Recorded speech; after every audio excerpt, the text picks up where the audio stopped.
And now the next case. All parties in the matter of Gorman versus Loving. Step forward. 45-year-old Vincent Gorman is suing his ex-girlfriend, 25-year-old Courtney Loving, for the cost of a Lincoln Town Car. Courtney claims the car was a gift from Vincent. Mr. Gorman, it is your claim that Miss Loving, who was a girlfriend of yours, owes you for a used car that you purchased for her. Miss Loving says it was a gift. So there are certain things that I think we can agree upon, Miss Loving, so I'm going to turn to you. First, we can agree on the fact that you and Mr. Gorman were in a relationship for a brief period of time, having met in June of 2006. Is that correct? Yes. This car was purchased in July of 2006. Is that correct, Mr. Gorman? Yes. And you decided you had had enough of Mr. Gorman at the end of July of 2006. Is that correct? August. At the end of August or the beginning of August? Like the middle of August, our relationship Middle ended. of August. You decided you had enough of him. And what you got out of this brief 8-week relationship is a car. So far, am I correct? Are those the facts? Yes, those are the facts. Facts. Simple, right? Yes. So I'd like you to tell me, how old are you? 25 years old. Who do you live with? Is over here, looking someplace else. Try looking here and tell me who you live. It's a simple question. If I ask anybody out there, I say, who do you live with? They would say, my wife, my children, my husband. Don't look up at the sky. Who do you live with? My 2 children and my mother.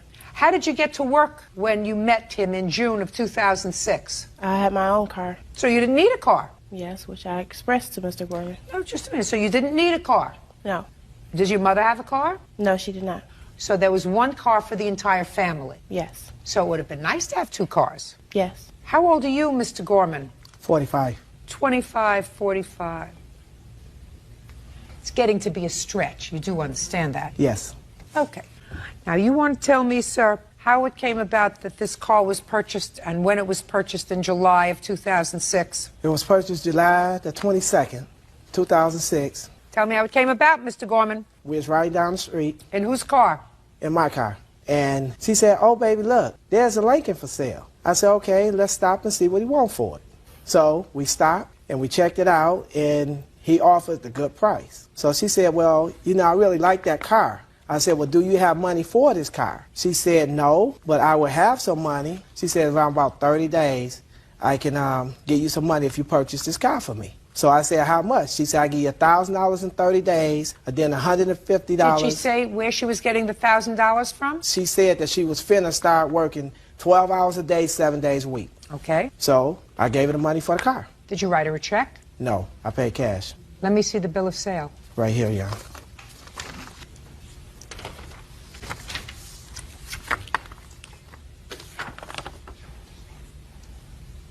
Well, this is an application for Michigan title and registration. Yes, Your Honor. This is what you used to register the car, Miss Loving? Yes, I switched from my own car to the new car. What'd you do with the old car? I gave it to my mother. How did I know that? Now, that happened on July the 22nd. When did you decide that you were no longer interested in Mr. Gorman? When I was a half an hour late from work, on my way on the freeway home, I did not hear my phone ringing. I had the music loud on the freeway. So I seen my phone light up. I answered my phone. He said, why haven't you answered the phone? I've been calling you for a half hour. And I said, well, I didn't hear my phone ringing. He was like, where are you at? I said, I'm on the freeway on Gratiot. He said that he had already, picked up the kids from school and that he was at Kmart. And I said, so what did you get from Kmart? I said, or did you go looking for me? And he said, yes, I did. I said, so you have my children with you and you were looking for me because I haven't answered my phone in a half an hour? And he said, yes. So we stayed on the phone the whole trip to the house. Basically, I could hear the echo of the kitchen on the phone, and he was lying, like making up this whole elaborate thing about him out looking for me. So I said, I'm on the phone with him still. I said, I need a cigarette. So I go to the gas station, which is 2 blocks from the home that we were living in, which was Mr. Gorman's property. Just a minute. So you were living with him? Yes. I moved out of my house because it was my apartment. When did you move in with him? At the beginning of August. With your 2 children? Yes. I had moved in with him for about a month. Mr. Gorman pressed that I get another car. And I'm like, well, I don't really need another car. I got my Reba, which is what I call my car. So he said that if he going to be driving the Lincoln, he wanted his girl to be driving in the Lincoln. He wanted it to be nice. Just look nice driving a car. When I go somewhere with him, he wants, me to look nice. So we were driving down the street, and we had been looking for cars that weekend, and he said, oh, baby, there go a Lincoln. Oh, and they only want $3,400 for it. So we turn around, and he was like, you like that? I said, yeah, you know, it's nice. You know, but I was just still kind of adamant because I didn't really want a new car. So we took it for a test drive and everything. We went to the bank on Saturday morning. He went and withdrew the money to purchase the car. There was no agreement saying that I was going to pay him anything back. Even on the night when we broke up, I said, so what do you want to do about the car and the phone? He said, well, I'm not a petty person. I know you need the car to get back and forth to work. He said that you won't have any problems unless I see another man driving the car, which I know my allegations were right. Because he was always accusing me of lying. Like I said, I was a half hour late getting home from work. He drew up this elaborate story. You know, got back to the house. He said, I'm getting... It's enough. When did he come to collect his first payment on the car? He never came to collect a payment. There was no agreement for a payment. You said that you went to collect a payment, Mr. Gorman. When was that? That was on the 21st of August. Tell me what happened. I went, I rung her doorbell. She did not respond, so I knocked on the window. She still didn't respond. So I went over there to the car, and I went to put my key in the car, and my key wouldn't work. Had the lock changed on the car? Yes, after he came to my house banging on my doors and windows, and I knew that after he got my cell phone cut off the next day after we broke up, that he was going to come from my car. I was going to come home from work, and my car would not be there. So I didn't trust him after he got my cell phone cut off, knowing that my daughter has asthma. Miss Loving, do you think that Mr. Gorman feels like a fool? I don't know how he feels. Well, how would you... Let me ask you a question, madam. Do your two children have the same father? No, they do not. Let's say father of child number one came back into your life, but he said, listen, I've got to clean up some old debts. So what I'd like you to do is, could you please take an advance on your salary or go and take out a loan because I'm having some difficulty. And you go and take out that loan for him. And 2 days later, he's gone. How would you feel? Upset, that is how. Like a fool, right?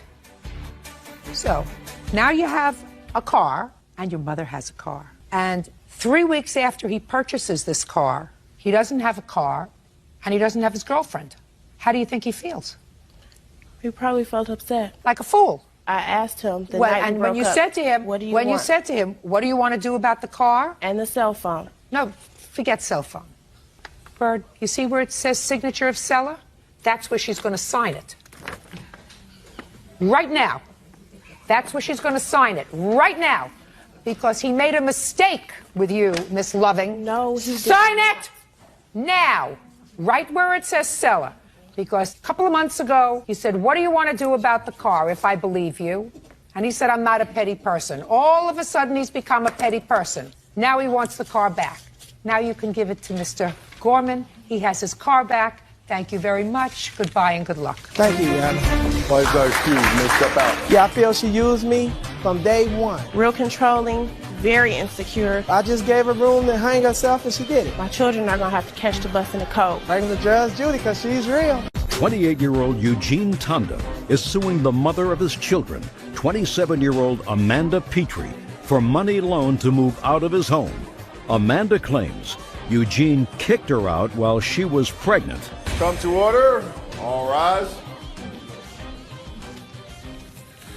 Your Honor, this is case number 492 on the calendar in the matter of Tonda versus Petrie. Thank you. You're welcome. Judge Parties have been sworn in, Your Honor. You may be seated. Mr. Tonda, you and Miss Petrie have 2 children together. You've never been married. Is that right? Yes, Your Honor. How old are your children? 4 and 2.5, almost 3. And in what state did you live? Minnesota. Where do you live now? I live in Texas. That's where I'm from. Where do you live now? I still reside in Minnesota. Your complaint, Mr. Tonda, alleges a loan to the defendant, which she was paying for several years. And then when she left Minnesota with your children and moved to Texas, she stopped paying the loan. You want her to continue paying the loan. Correct. Ms. Petrie says that she was coerced into signing a paper or agreeing to repay this money. It was never intended to be a loan. And now that she's in Texas, she's not paying you another dime. Let's see. When did you make this loan and what was it for, sir? I originally took out the loan, Your Honor, in March of 2004. It was to get Amanda into an apartment of her own. She was living with me, but we were not together at the time. She had just moved back from North Carolina, where she had relocated to go live with her sister for a while. And she took your child with her? Yes, at the time we had just our son, Gino. Were you happy about her going to live with her sister? No, not at all. Actually, his exact words were, I don't care. My sister was standing next to me. He wasn't involved. He wasn't paying child support. Well, he must have been together with him at some point if your sister was in the room when he said, I don't care. I went and told him. and she came with me. No. You told him what? That I was thinking of moving to North Carolina, that he and I didn't get along. He was verbally and emotionally abusive, and it wasn't good for me, and it wasn't good for our son. He wasn't paying support at the time, and that I needed a fresh start. And he said? And he said, I don't care, whatever. Actually, Your Honor, that's not true at all. I was paying support to her directly. And the manner of which she broke this news to me was, we were actually at a bowling alley, and she had got furiated about some silly thing, and then said, well, I'm moving to North Carolina, and just picked up and walked away. And it wasn't like a calm, cool, collected. Was it in a bowling alley that you told him this? I did tell him. Fine. Got it. Okay, then you went to North Carolina. That didn't work out. And he wasn't paying child support. Moved back to Minnesota at what point? I moved back at the end of November of '03. He convinced me to move back. We had found out I was pregnant with our daughter now, and I wasn't going to move back, and he convinced me to move back, that he had made mistakes, and he was going to be more involved. And then a week after we moved back, he had decided that living in his house was too much of a family unit, and we just argued all the time. And then in March of '04, 3 weeks before I was due with our daughter, he kicked us out. He didn't take the loan out to help me. I wasn't searching for an apartment. I had no job at the time. I was due in 3 weeks. He took it out, didn't discuss it with me, had no idea, and said, you need to get out of my house. I let him know, I don't have a job. I'm due in 3 weeks. Where do you expect us to go? And he said, well, I took out a loan. So I didn't know about it. I've never signed anything. Okay, let's go. That, again, not the case. We had discussed it before. We were not together at the time. Yeah, she was living with me. I, at the time, had still originally purchased this house with a friend. So there was a couple roommates there, and it wasn't an environment for, 2 kids. There was, 2 other, mid-20-year-old men living there. So I let her live there as an accommodation until we could find something. So you were living with him in a house with other adult males? They lived in the basement, yes. With other adult males? Yes. Did you share a room with him? Yes. In that house? Yes. Okay, so you're sharing a bedroom? Correct. So far, you're losing my sympathy, Mr. Tanda. Well, it was an unfortunate circumstance. I mean, we had to do what we had to do, and that's why, I didn't kick her out. I brought up a proposition that I felt would be beneficial for both of us to get her into a place with, more room before our daughter was born. Why? Who was going to be there to help her? Who's going to be there to help her? That's my We question. had gotten a place, 15, 20 minutes away from my house, so. That's 15 or 20 minutes. She's expecting a baby. She's living in Minnesota. I assume she has no family in Minnesota. She did not have any family, per se, but my family had taken her on as like her own. She had no family in Minnesota. She's due in 3 weeks. Your child. Yep. So it would seem to me you'd want to keep her around at least until she's back up on her feet after the baby is born. It doesn't seem like the appropriate time to find her a new space, Mr. Tanda. Well, I felt it was more appropriate before the baby was born than after. You're wrong. It was selfish and babyish. I disagree. I don't give a rat's tutu whether you agree or disagree, sir. You want me to take a poll as to whether or not most mature adult males would say it was appropriate to find an 8.5-month pregnant woman who's got a 1-year-old a place of her own in a town where she has no family? Sir, you want me to take a poll? No. You don't want to. You don't want a poll there, sir. Believe me. I don't think it's necessary. Believe me, you don't want a poll. It was a selfish thing to do. So you took out a loan. You got her an apartment. Correct. Right? Well, you didn't expect her to pay the rent, did you? Well, not How was she right supposed away. to pay the rent? 8.5 months pregnant. Well, not right away, but that's Well, why when? we took out the Let's see loan when when. she started working. Let's see when. When she started working. Well, when did you think she was going to start working? I would assume roughly 6 to 8 weeks after her daughter was born. Right. And just a second. And what was she supposed to do with a 6-week-old baby and a 1-year-old baby? What was she supposed to do with those? Well, it's not like she was just on her own. I mean, obviously, I was an active parent involved in paying support, so she had the support that I was paying her. Just a second.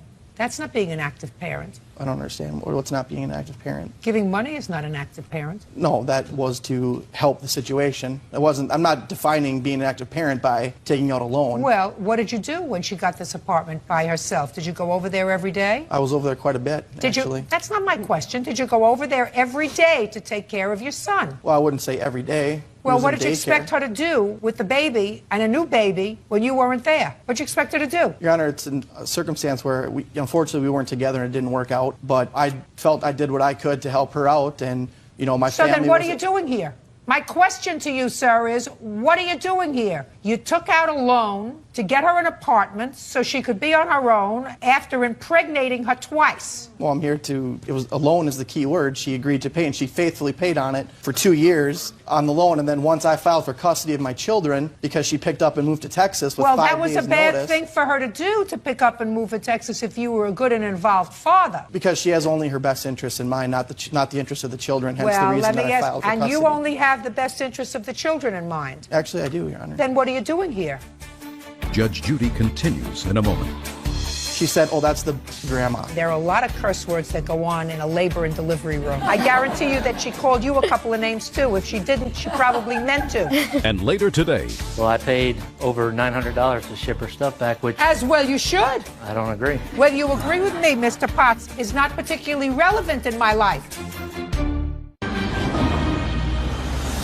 Real cases, real people. Judge Judy. Eugene Tonda says the mother of his children, Amanda Petrie, owes for a loan to move out of his house. Amanda claims Eugene put her out of the home when she was 8.5 months pregnant. How much support were you paying 2 years ago? When we had just our son born, I was giving her about $400 a month. $400 a month? A month. That's What do you- incorrect. Okay. I was giving her $200 every 2 weeks. And what do you give her now $800. every 2 weeks? No, $800 a month is what the court has ordered me to pay. Well, that's the same thing as you were paying her before, for one child. Now you're giving her the same amount for 2 children. Right, which is double. Normally it's only a 10% increase from the first one to the second one. So That doesn't sound like, sir, the best interest of the children percentage. It's usually a 10% increase? Yeah, 25% of your income for the first one, and then in Minnesota it's 35%. No, so, that's not, sir, you don't get confused. Well, I know it's not Those 10%. are the minimum federal child support guidelines, which have been adapted in every jurisdiction. That's the minimum. Do you work? Yes, ma'am. And I'm in school. Who takes care of the children? They go to a Child Builders Christian school. It's a private preschool. And who pays for it? I do. How much do you pay for daycare? $650 a month. Okay, so she pays $650 a month. And how much of the daycare do you pay, Mr. Tonda? I believe a portion of the total support goes to that. I do nothing specific. That's not what I asked you. Well, I don't pay anything directly to the... Right. So if we take away what you pay, which is $800 a month, from the $650 that she pays just to keep the children so that she can work, we have a grand total of $150 a month. So I'm speaking. I'm speaking. We're going to divide that by 2 equals $75 a month for each child. And that we're going to divide by 30 equals $2.50 a day is what you pay for each of your children in child support. May I speak now, Your Honor? Sure. Okay. I don't know her exact financial situation, but obviously I want to be involved to the point where I'm filing for custody of my children. And the fact is that she must not be hurting too bad because she's obviously able to afford a lawyer to fly up to Minnesota to try to fight from keeping me from having the opportunity to have my kids reside in the state where I live. Mr. Tonda, I want you to listen very carefully, sir. I have tremendous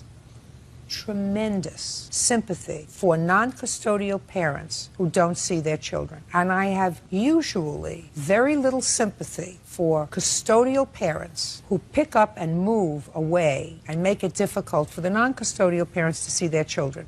Usually. But let me explain to you, sir, that in this case, Miss Petrie followed you from Wisconsin to Minnesota, where you live, 2 times, right? Correct. And when she came back the second time, she had a baby, and it didn't work out. You say, I fulfilled my obligation. I set her up in an apartment because I wanted to be close to my children, paid the rent so it would be comfortable and easy for her, and gave her $200. But out of that $200, I expected her to work with 2 children, and to pay for daycare, and to pay me back my loan. Do you see why sympathy is waning for you, Mr. Tonda? Your Honor, the state was picking up the majority of the tab of the daycare when they were in Minnesota, so the situation that we had in Minnesota was perfectly fine. No, it wasn't working fine. You put her out and put her in her own apartment. And what you're supposed to say, Mr. Tonda, is, I'm sorry for bringing you to court. It was a stupid thing for me to do because I have found a very unsympathetic judge who doesn't find that this was a loan. The court finds that it was a very comfortable way for you to stay in your house with your 2 bachelor boyfriends and get rid of your responsibility that you didn't have to deal with on a regular basis, which clearly, according to your own testimony, you didn't. You weren't at her apartment every day after the baby was born, taking care of your son, taking care of your daughter. Well, maybe 6 out of 7 days. I don't, Yeah, baloney. coming over and spending an hour is not being there to do the a job lot of a more parent, sir. significant than an hour. And Often I'm I not spend- saying that she was smart to have a second child with you. No. One mistake I can understand. Two is dumb. I agree. But it takes two to tango. It does. What I'm telling you is, right now, the mother of your two children seems to be taking care of her financial responsibilities relatively comfortably. She's got a job, she pays for daycare, and she's doing that with marginal help from you. Well, Marginal. unfortunately, with her picking up, moving 1,300 miles away, Where what I did can you do expect becomes her, listen to me, sir, automatically where did you marginal. expect her to move to? You expected her to move to a jurisdiction that was closer to you where she had nobody? No, she picked up and gave me 5 days notice when I'm supposed to have my kids for a Christmas vacation, and she calls and tells me they're not coming and she's moving to Texas. Right. That's where her family is, though. That's where her family is, right? her mother, who she Just a said sec. nothing but bad things about the whole Her time. I've mother known and her. who else? Her brother lives a few hours away. Got a mother and a brother. Yep. What do you do for a living? I work for a cell phone company, Which cell phone company? Verizon Wireless. Good. They have offices in Texas. Why don't you move there? It's Listen to me. That's where your family is, sir. Your two children are in Texas. Her support system is in Texas. She had a tremendous support system from my family too. Now, her family's not your family. Right. You want to be near your children? Your Honor, can I talk Go to for a minute? Texas. When our son was being delivered and her mother had called and she was holding our son, this is how much she adores her mother. She said, "Oh, that's the grandma No, I of did the phone." not. And we have it on Mr. Ton- videotape, Mr. Your Honor. Ton- So Mr. for her Tonda. to say that that's an excuse Mr. to move down there and have her support system, Mr. she doesn't Tonda. even barely get along with her mom. Mr. Tonda, you get along with your mother? I do get along with my mom. Ever not get along with your mother, sir? I never Did you bad- ever not get along with I your would, but I mother? never badmouth my mom. Did you ever to not everybody get I along? know. That's not what I asked you. Did you ever not get along with Of your course, mother? as much as everybody probably hasn't. Okay. And I'm going to tell you something. There are a lot of curse words that go on in a labor and delivery room. A lot. I guarantee you that she called you a couple of names, too. If she didn't, she probably meant to. So let me explain something to you, sir. You don't have a profession where you're licensed to practice only in the state of Minnesota. And if I were you and if I wanted to see my children, I would call up my boss and I would say, please find me a place in Texas so you could be a lot closer to your children if that's in your mind. But based upon what I hear, you wanted her out of the house. You took out a loan. I see no reasonable expectation for the foreseeable future of you being paid back any money from somebody who now has 2 babies, no job, living in a place where she has no family. I don't see any reasonable expectation of you being paid back, sir. And that's part of a contract, if it's a loan. You did the right thing if you weren't getting along and helping her get set up. Don't be a fool now, Mr. Tonda. Your case is dismissed. That's all. Parties are excused. You may step out. Once she got the paperwork that I was filing for actual custody of my children, You don't kick someone out 3 weeks before they're due with a child. she said, well, then I'm going to stop paying you on that loan. You could have waited a few months after I had the baby when I was stable, had a job, And I said, well, then I'll take you to court. She said, go ahead. and then I could have done everything on my own, and this would have never taken place. 20-year-old Jonathan Kwasniewski is suing 21-year-old Luke Archibek for beating him up at a party. Luke claims Jonathan has the wrong guy. All rise.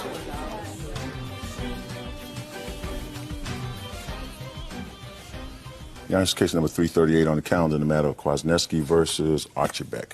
Thank you. Parties have been sworn in, Your Honor. You may be seated.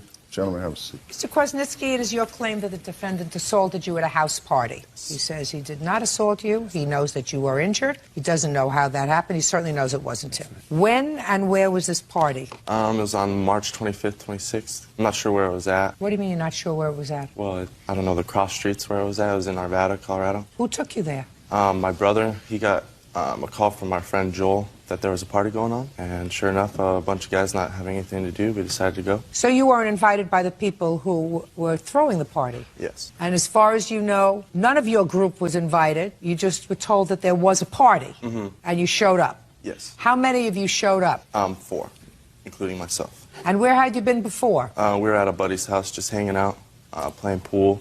Drinking? No, his parents were there. We were just hanging out, looking for something to do. So you got there about 11:30. And how many people were at the party when you got there? Roughly 40, 35 maybe. Were you introduced to the people who were throwing the party? Not necessarily people who were throwing the party, but who, were just there already. Do you know who was throwing the party? I don't. Who would that be, Mr. Archibek? It was actually my friend Scott Hodges. It was his birthday party at the time, and there was actually more like about 100 people there, and there was plenty of alcohol, and everybody was intoxicated at the time. Why don't you not volunteer information that I didn't ask for, sir? Sorry, ma'am. I know you want to get it all out. I do things in a very orderly, organized fashion. Yes, ma'am. Got it? Got it. So it was your friend whose party? Scott Hodges. Scott Hodges. You see, if you just concentrated on answering my question, I would have understood you. Yes, ma'am. Sorry. Did you know who Scott Hodges was? No, ma'am. Who were you? Friend. Did you know who Scott Hodges was? No, ma'am. How old was Scott Hodges? He just turned 21 at the time. And this was at his parents' house? Yes, ma'am. And they were in or out? They were indisposed at the time. They were not in. They weren't Well, indisposed. they're out, yeah. I'm sorry. They weren't home. Yeah, yes, ma'am. Okay, so tell me what happened when you got there, sir. We get there and we see that there's hardly any alcohol left, none at all. So we're, wanting to entertain ourselves, just talking around, meeting new people. And I'm just sitting there and I'm talking to this one fellow, Corey. And, I'm talking to him, he has a big scar on his face. He said he got hit with a bat, so conversation goes on. He sees my friend Jeff and his twin brother. And he says, I know you guys. You guys are the kids that jumped my friend. And he started getting, worked up. So I'm saying, hey, Corey, just, relax, just, pat him on the back. Next thing, he pushes me off and says, get the F off me. So I'm like, whoa, okay. So as soon as that happens, the whole crowd looks at me like I did something wrong. Almost as if I punched him in the face, just out of nowhere. So the whole crowd looks at me with just everybody staring at me, just wanting to beat me up. And I turn around and some kid hits me in the face, just punches me in the face. And I'm standing there like, what in the heck is going on? And Jeff comes up and says, Quas, no, don't mess around with this because we're outnumbered. It's like 4 of us and 100 of them. Okay, and so I'm like, okay, some guy gets in my face, talks crap. I don't do anything. I say, I'm sorry. Another kid gets in my face, says, well, you're gonna pay for what you did. I was like, I didn't do anything. Another kid gets in my face, blah blah blah. Next thing I know is I'm getting helped up, and I don't remember anything. And when I came to, I was missing my shoes. My face hurt. I don't even remember what happened. I barely even remember jumping the fence because we were trying to get away from those guys. Okay, so you ended up, according to your complaint, in an emergency room. Do you have the emergency room records? Yes, I do. I'd like to take a look at them, please. You have a police report? Yes. I'd like to take a look at that, too. Anybody arrested for this assault? No.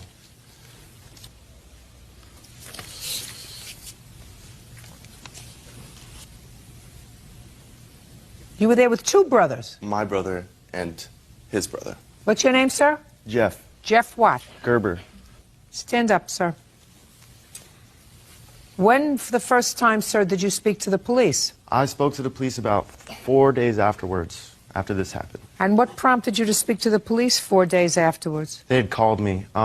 He went into the doctor's the day after, and he filed the police report then. So I was just waiting for them to contact me so I can give him my side of the story. And when you spoke to the police, what did you tell them, Jeff? I told him that we went to a party where there was drinking and there was people. Did you drink? No, we were only there for about 10 minutes before this happened. Mm-hmm. And But everybody else was drinking because there was no alcohol left by the time you got there. Yeah, it was a party, so there was about 100 people, like he said. Well, I just said that when he got there, the alcohol was all gone, which means everybody was pretty well loaded. Yeah. Okay, go ahead. And as we were sitting in the back porch of the house, and Corey is the one that had started talking to me about a previous fight that I had been in about a year before that even happened with one of his friends, and tried to get all huff and puffy and tough and started cussing and saying all sorts of stuff. And then, he had challenged me to fight him, and then he had challenged John here to fight him out on the back of the lawn, and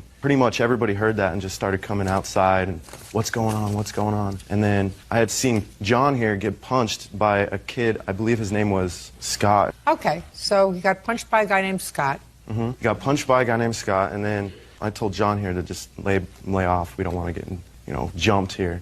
And then just every kid thought we were out to get him, so every kid was getting in our faces. And then I looked to my right. I'm standing with my back towards the building, the house, and I looked to my right, and John here gets sucker punched. He wasn't looking, he was facing forward, while Luke here ran up next to him from his right and sucker punched him in his face. Judge Judy continues in a moment. It was not me who threw the punch and everything. It was actually my friend. Oh, so you know who hit him? Yes, kind of. No. Yeah. Listen to me. What's his name? And later today, Why didn't you kick him out? He wasn't living with me. I mean, kick him out of your life is my question. Because a good man nowadays is hard to find? What is it? real cases, real people. Judge Judy. Jonathan Kwasniewski claims he was an uninvited guest at a party when he was attacked by Luke Archibek and his friends. Jonathan says his jaw was broken and he was knocked out cold. When was the first time you met Luke? That night. Never seen him before? Never. When for the first time that evening had you seen Luke? Right after he punched him. So you had not seen him before that evening? Mm-mm. That was the first time you saw him? Mm-hmm. And when was the next time you saw him? Here. When you were interviewed by the police 4 days later, you told them that you could identify the person who They didn't assaulted even him? ask me that. They already knew it was Luke. Don't tell me what the police knew. I'm looking at the police reports, and I don't see anything about Luke here. They, What? Ma'am, I was never contacted by any... Shh. You mean you spoke to the police? Did they come to your house? Oh, they had called me on my cell phone. Called you on your cell phone? Mm-hmm. Did you give them the number? For him? Yes. Why did you give them the number? Because he was there, he was a witness. And so I assume that you wanted the police to locate the person who caused this injury to you. I would have loved to, except I didn't know who had punched But him. the reason you gave the police Jeff's number is because you wanted the police to find the person who had hurt you. Yes, ma'am. And Jeff knew the person who had hurt you, right? Yes, ma'am. Jeff tells me that when he spoke to the police, he didn't tell them the name of the person who hurt you because they didn't ask him. Is that what you're telling me? Correct. Well, what questions did they ask you, Jeff? They asked me exactly who and what happened. I gave them my side of the Just a story. second. So you said who and what happened, just like I did. What did you see and what did you do? You just told me that you saw this young man who you've identified as Luke throw the sucker punch at your friend. Well, Right? That's what you just told me. Why were you keeping that a secret from the police? I didn't keep it a secret. I didn't know his name. How I found out his name is that I have a buddy that knows of him, and he had contacted them somehow and found out that his name was Luke. And that's how we all know. And I recognized him once I saw him. Yeah, that's the kid that punched him. So what you're telling me is 4 days later, you didn't tell the police that you could identify the person who punched him. I could identify him. And the police asked you nothing else? They asked me his name. They didn't ask me what he looked like because obviously he'd be wearing something different 4 days later. I'm not talking about what he was wearing, sir. This happened 9 months ago. And the first time you've seen him, after you saw him for a moment at this party, 9 months ago, was here in court. Mm-hmm. And for how long did you see him? You saw him for the first time when he punched your friend. Mm-hmm. Is that right? Yes. And then you saw him run away. What had happened is that after I saw him punch him, I had rushed up to him and pushed him off, pushed him away, and then that's how his image of his face stuck in my head, and that's when everybody started jumping me, my brother, and his brother. Okay. On your own 2 feet, sir. Yes, ma'am. What happened was I was downstairs and I was drinking and everything, and yes, my friend Corey was with me at the time, and we were downstairs. This is Corey? Yes, ma'am. You're the Corey? No, different Corey. No, not that Corey. But we were downstairs and we were drinking and everything like that, and then this girl comes downstairs and tells me that everyone's fighting out back and that Scott called for some people to come break it up. So we run upstairs, and by the time I get up there, everybody's already fighting. Like I said, it was not me who threw the punch and everything. It was actually my friend that I consort with, and actually that's how I think they know me, is through my friend because we look alike, but no, it was not me. Oh, so you know who hit him? Well, yes. You know who hit him? Yes, kind of. Like... No. Yeah. Listen to me. So you look very much like him. Yes, ma'am. What's his name? Yeah, Brian. Brian what? Look at me. And how do you know that Brian hit him? Just word around. Did you tell that? Look at me. Did you tell that to the police? No, ma'am. Like I said, I never came in contact with any police officer. You know the name Brian?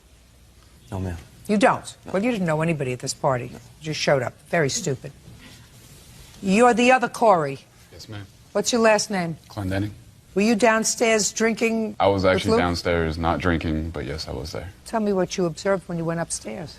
Just a lot of people out back scuffling around, grabbing each other, swinging. It was pretty hectic. You know this person, Brian? Yes, I know of him. You know of him? Yeah. Was he at the party? Yes. Did you see him up there during the scuffle? Yes. Did you see the plaintiff assaulted? I saw him down when I was outside. When I came out, he was already down. Did you come up from the basement with the defendant? I was probably 5 feet behind him. So you came up together? Yes, ma'am. And when you came up together, the plaintiff was already on the ground? From what it looks like, yes. I mean, there were so many people, and it was him. There was Jeff Lance, which is Jeff's twin brother. So you know them? Yes. How old are you, sir? 20 years old. What do you do for a living? I used to work at Lucky Strikes. Now I work for a Coors Brewing Company. Did you have a lot to drink that night? I didn't drink at all because I was with my girlfriend. She's kind of judgmental and all that. I believe you. Anything else you want to tell me? Yeah. Why would all my friends and his friends tell me that it's him that hit me and not Brian? Let me explain something to you, sir. That's hearsay. Right, but Jeff can recognize Luke.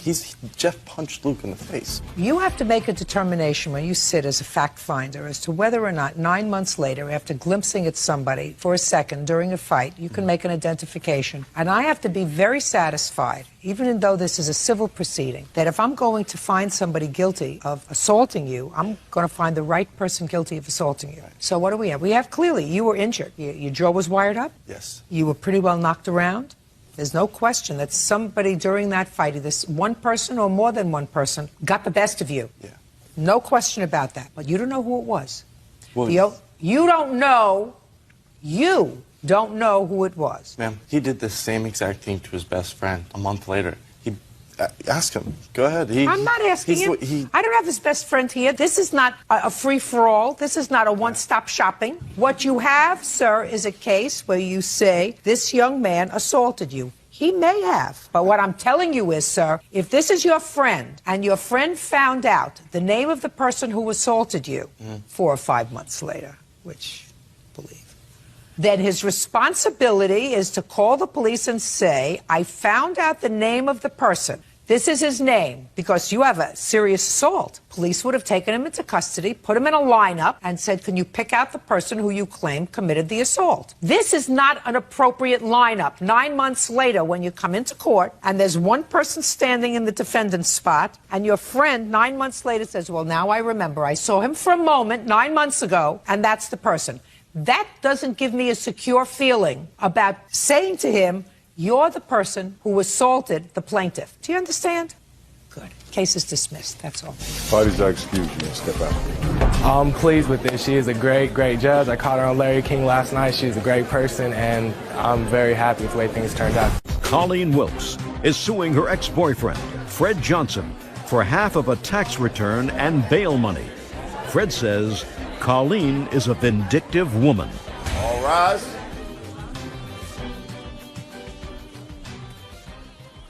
Yes, this is case number 221 on the calendar in the matter of Wilkes versus Johnson. Thank you. You're welcome, Judge. Parties have been sworn in. You may be seated. Folks, have a seat, please. Miss Wilkes, according to your complaint, you dated briefly Mr. Johnson while he was separated from his wife. I assume this is your wife, sir? Yes, ma'am.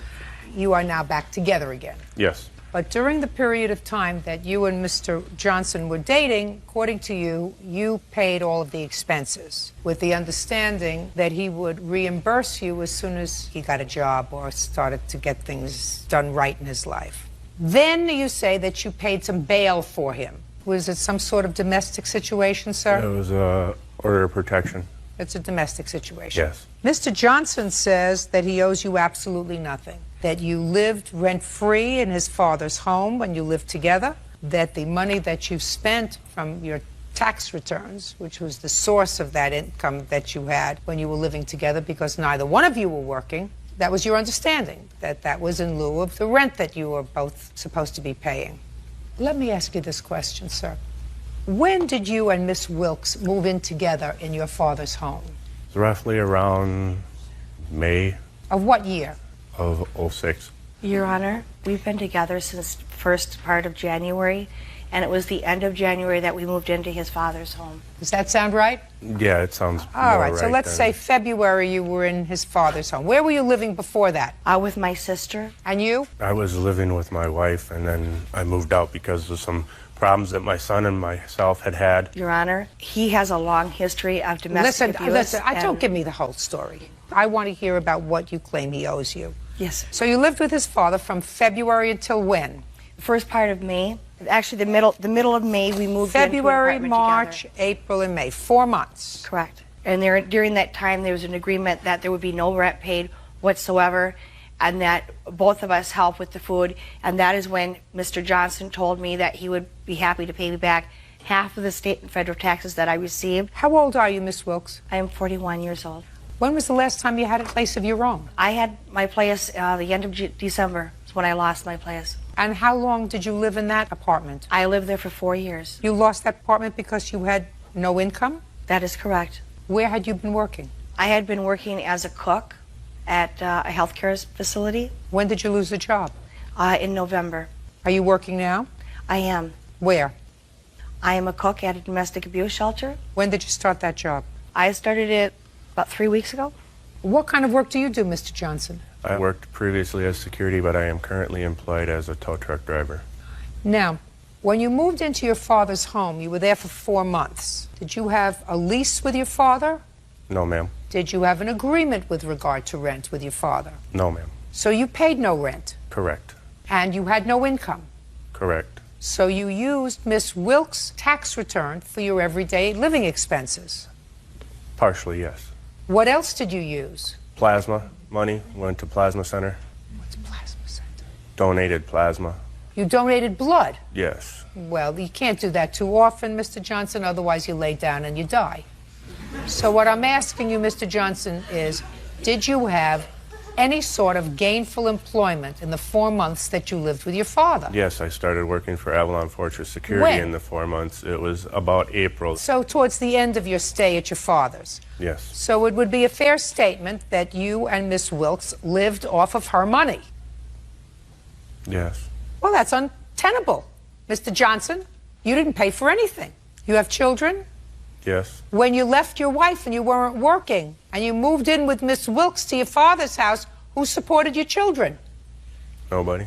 What do you mean? You mean they starved? They put them in a freezer? He stayed with my wife. The taxpayers did. The circumstances that brought me to moving out was because my son, my I 14-year-old... don't care what the circumstances were, Mr. Johnson. I'm asking you how they ate. He resided with my wife due to the order Who of fed protection. him? Do you work?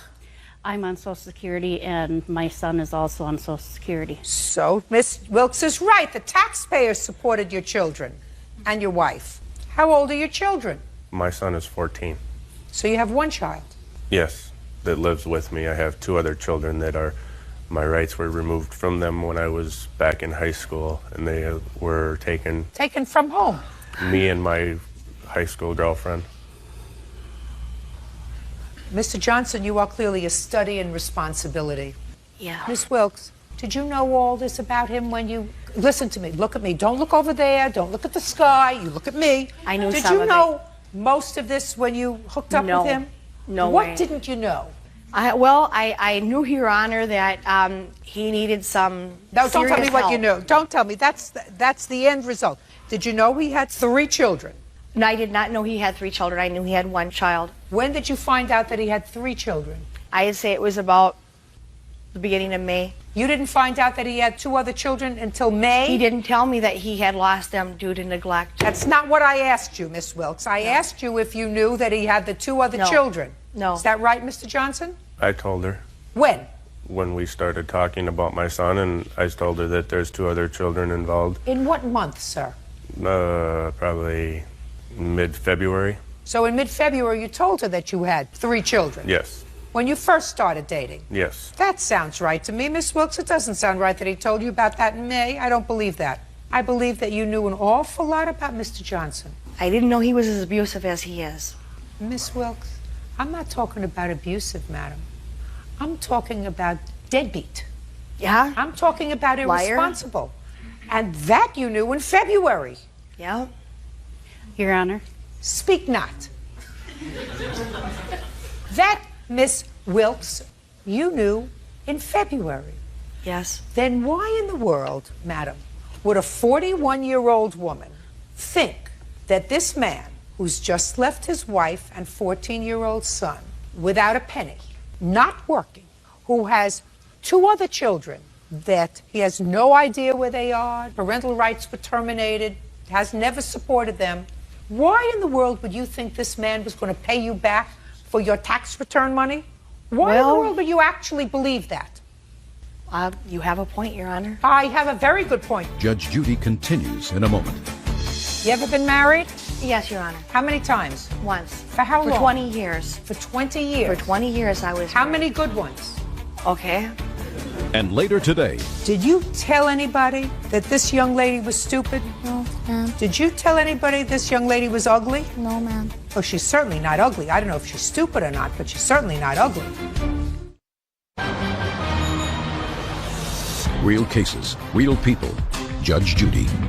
Colleen Wilkes says, Ex-boyfriend Fred Johnson owes for money he took from her tax return and for bail money. Listen to me. He's a deadbeat.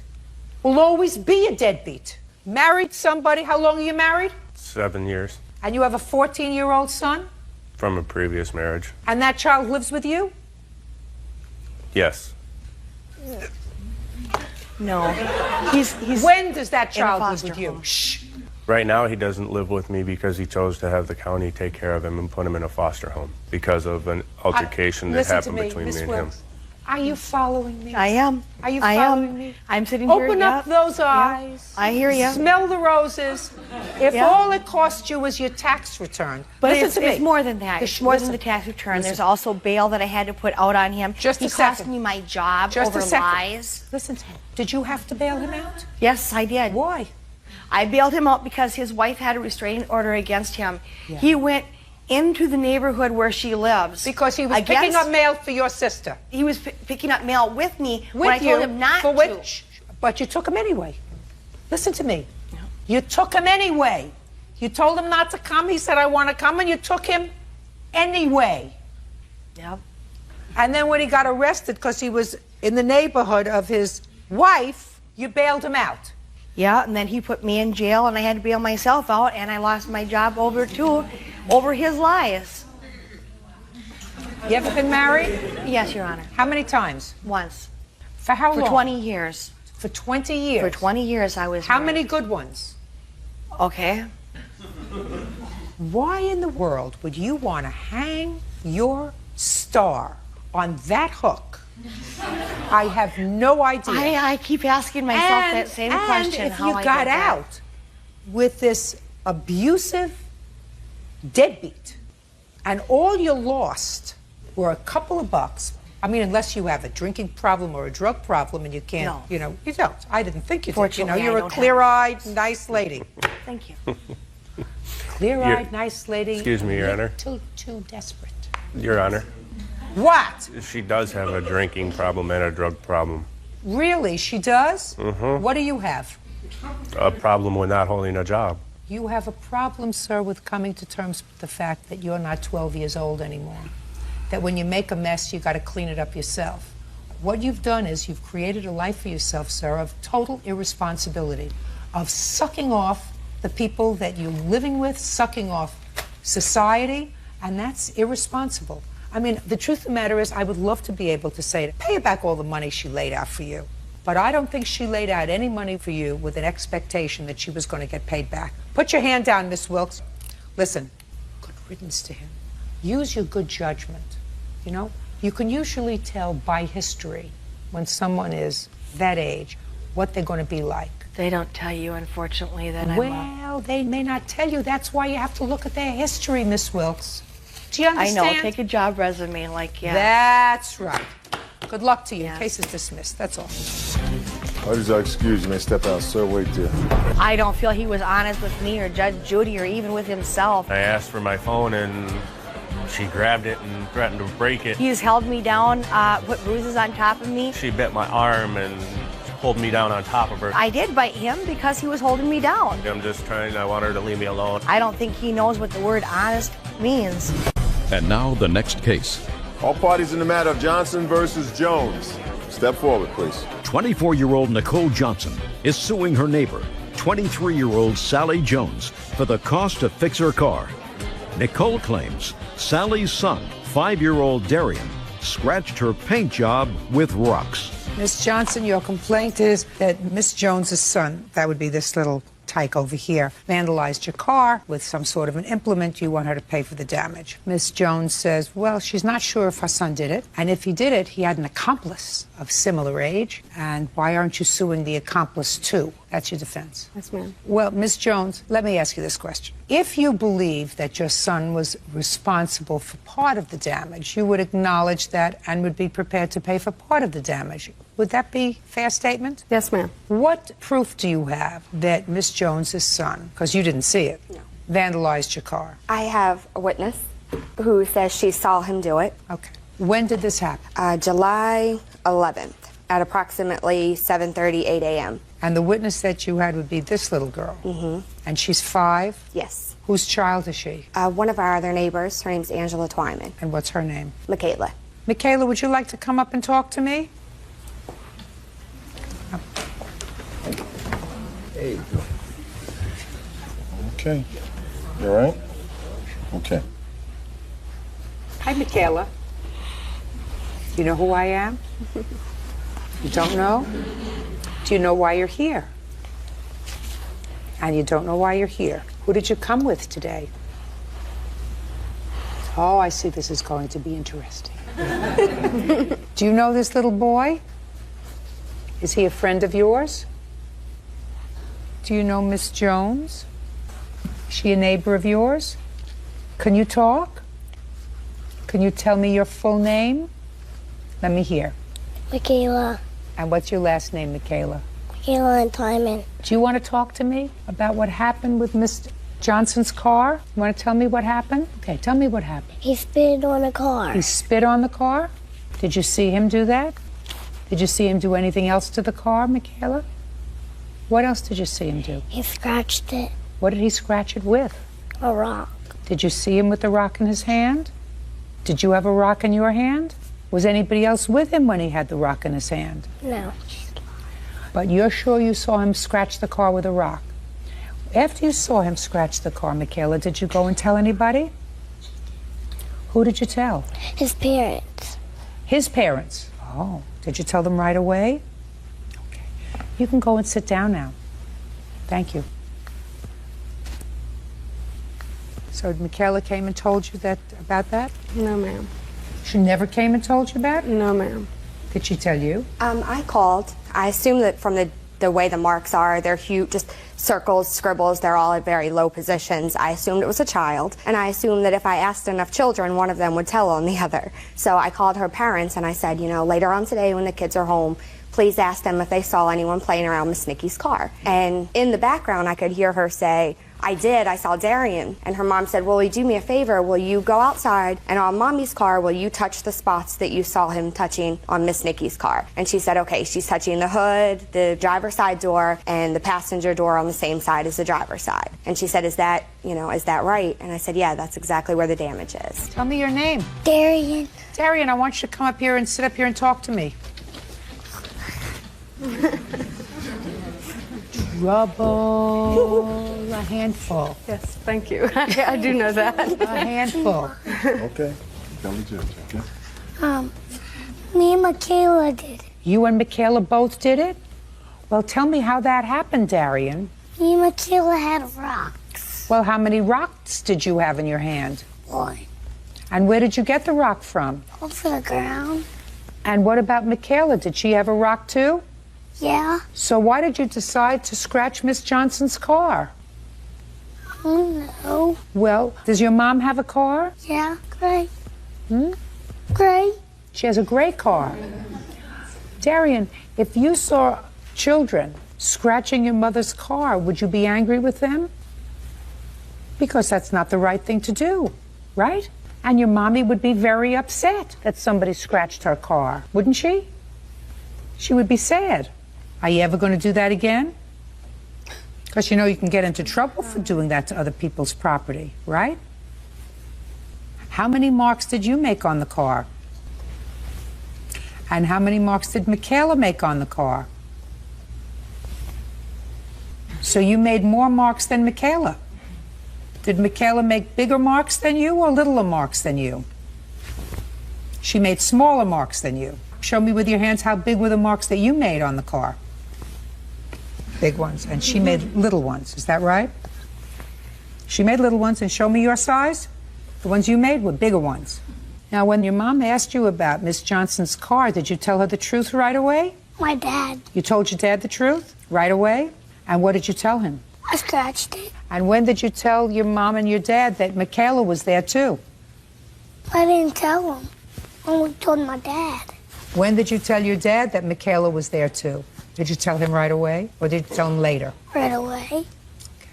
Go and step down.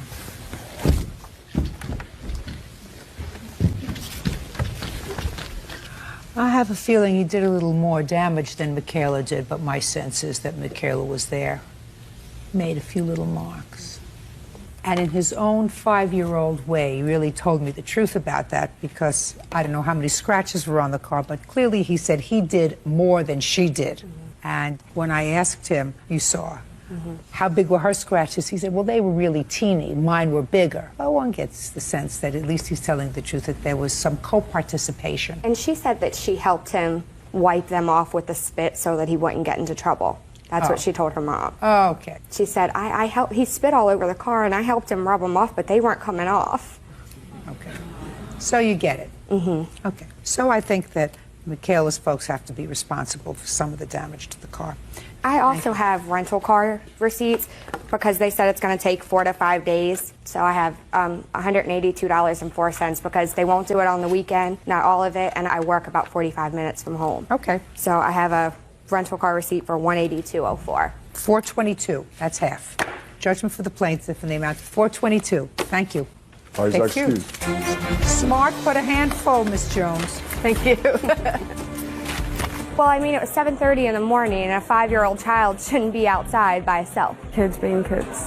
The children being children wouldn't happen if children weren't or were being supervised. No, I took responsibility for half of the car, which was the fight from the beginning. Yeah, I mean, the version that I got of the story was that only one child was involved. And that's what I wanted to get across, that it wasn't all my responsibility. It wasn't just my child. So, yeah, I mean, if her son wasn't the only culprit, then yeah, I imagine that's fair. I think that everything, this is perfect and over with, and I'm glad. Jose Torres is suing his ex-girlfriend, 24-year-old Janice Semeno, for throwing away his personal belongings, including his birth certificate. All rise. Yeah, this is case number 514 on the calendar in the matter of Torres versus Semeno. Thank you. You're welcome, Judge. Parties have been sworn in, Your Honor. You may be seated. Folks, have a seat, please. Mr. Torres, you moved in with the defendant and her children while you were separated from your wife. I assume this is your wife, sir, is that right? Yes. And it is your claim that when you decided to return to your wife and reconcile with your family, the defendant kept and/or destroyed some property that belongs to you. The defendant says you had ample opportunity to get what you wanted. Whatever you didn't take with you, she got rid of. She is counterclaiming because she says that because of your broken promises, she lost wages. She's going to explain that to me. When did you and your wife separate, sir? March of 2006. And when did you move in with the defendant? April, can't recall it. June 4th. And when did you meet her? I met her through my boss, which is her brother. When? In May. Where had you been living between March and May? My mother's house. So you met her in May and you moved in with her in June? June. First mistake. Where did you move in with her, sir? And where she used to live in Falmouth. Falmouth? Yes. In a house or an apartment? An apartment. How old are your children? I have a 5-year-old and an 18-month-old. Where's their father? Don't Gone. know. Yeah, Gone. don't know. Were you working? Yes. Who were you working for at the time? Stop and Shop and Dunkin' Donuts. Who was taking care of the children when you worked? They were in daycare, full-time. Was that subsidized daycare? Yeah. Okay. So you move in, Yes. and then what happened, Mr. Torres? Everything was getting fine. I was missing my kids a lot. You have to speak slowly, Mr. Torres, because I'm going to try to follow you. Okay. Everything was going fine. You were missing your kids a lot, is what I got. Now you're going to try to speak a little slower and keep your voice up so I can hear you. See how I'm speaking and projecting? You don't have any trouble hearing me, right? No, I don't, Your Honor. Good. Go ahead. Everything was going fine. You were missing your children, and? And I spoke with her that I would like to get closer to my kids. And she agreed to move closer so I could be near my kids after work. So you said, I want to be closer to my kids. I miss them. Would you move? No, I didn't explain just like that. I asked her if we could. I didn't force her to. Nobody said you forced her, but you said, I want to be closer to my kids. I want to move with you and your kids. Yes. So she moved. We did. How far away from where she was living did she move? I don't know the exact mileage. Time, 15 minutes, 20 minutes, no. a half hour? About an hour. An hour? 45 to an hour. So her children also were taken out of daycare? Yes. And she didn't have her jobs anymore? She had transferred What do you mean she transferred? What does She that transferred her first job that she first had. Then Dunkin' Donuts, she couldn't get transferred. And then she transferred her kids' daycare vouchers over to a new one in Taunton. So she relocated her whole family because of you. And when did she do that? We moved in December 1st. 12/1/06. So between June and December, you and the defendant lived together. Yes. And in December, you relocated this family to be closer to your children. Yes. And then what happened, Mr. Torres? I received a Christmas postcard from my wife and kids. She takes my picture with my kids on it and my wife and cuts my wife's face off and posts it on the fridge. And from there, everything went downhill. So when did you move out? I moved out before Christmas. It was like December 22nd, 2006. So she lived in this new location close to your children for 3 weeks with you? Yes. So what are you suing for, Mr. Torres? Just all my personal property. Like what? Some Nintendo GameCube, stereo equipment, clothing, hats, bed. And how much is all that stuff worth, sir? Close to $2 grand. How much was the rent on the apartment? It's $10.30. I actually had subsidized housing, so it was $170. So he was getting the advantage of subsidized housing. They didn't know he was living there, right? No. Because if they knew he was living there, it would have been $1,000 yes. a month, right? Yes. Between June and December. Yes. Now, what happened with your second job? They cut my pay and they cut my hours, and I had no idea when I was being transferred, because if I knew that, I wouldn't have transferred my job. Yes, you would have. Well. What, sir? Excuse me. The reason that she stopped working for Stop and Shop is because of pay related. They did not drop her hours. She had the same hours, but it was a lot of money that she was missing up a week of her check, and that's the reason she quit. So? So she did not lose her job because of me. She did. Okay. She did. Can I call my wife up here? No, I don't need your wife. You were a big boy enough to leave your wife. You were a big boy enough to have this lady with her 2 children relocate closer to your children so you could be more comfortable, so you didn't have to travel. So she relocated herself. Her 2 children, took them out of daycare where they were comfortable, where she had 2 jobs. Nobody's asking you a question. Okay. I mean, you knew that he was living with her, right? You knew he was living with her, right? Not in the beginning, no, I didn't. But she also knew that we had problems previously, and we've always worked our problems out. Listen, she knew she was getting involved with a married man. Listen to me. Shh. I got what happened. The story's not straight. Miss Torres. I'm sorry. When you wake up in the morning for 8 months and you don't find your husband sleeping next to you in the bed, that's not a fight. That's not a disagreement. That's a separation. And while I think it's dumb on the part of any woman to get involved with a guy who's just separated from his family, and dumber to relocate and uproot her children and her life, there's no question in my mind that you sent a Christmas card with your picture in it in order to irritate them a little bit. That doesn't say you're not entitled to do it. Don't speak. Don't speak. And I want to tell you something. I wouldn't have put up her picture on my refrigerator either if I were her. Put your hand down, smarty pants. Judge Judy continues in a moment. You know how much sympathy I have for you? That much. 0. Less than 0. And later today, What happened was that I don't care what happened. This is a contract. Yeah. Who signed it? I did. Period. real cases, real people. Judge Judy. Jose Torres claims ex-girlfriend Janice Semeno threw away his belongings. Janice is countersuing for lost wages. So far, you caused a lot of trouble, Mr. Torres. You don't ask somebody to relocate their life and turn their life upside down unless you are 100% sure that you're prepared to make a commitment. I was committed. Excuse me? Everything got a lot stressful when we moved in to Taunton from Falmouth. You told me things got stressful when your wife sent you a Christmas picture with herself in it. And she cut the picture out, which is exactly what I would have done.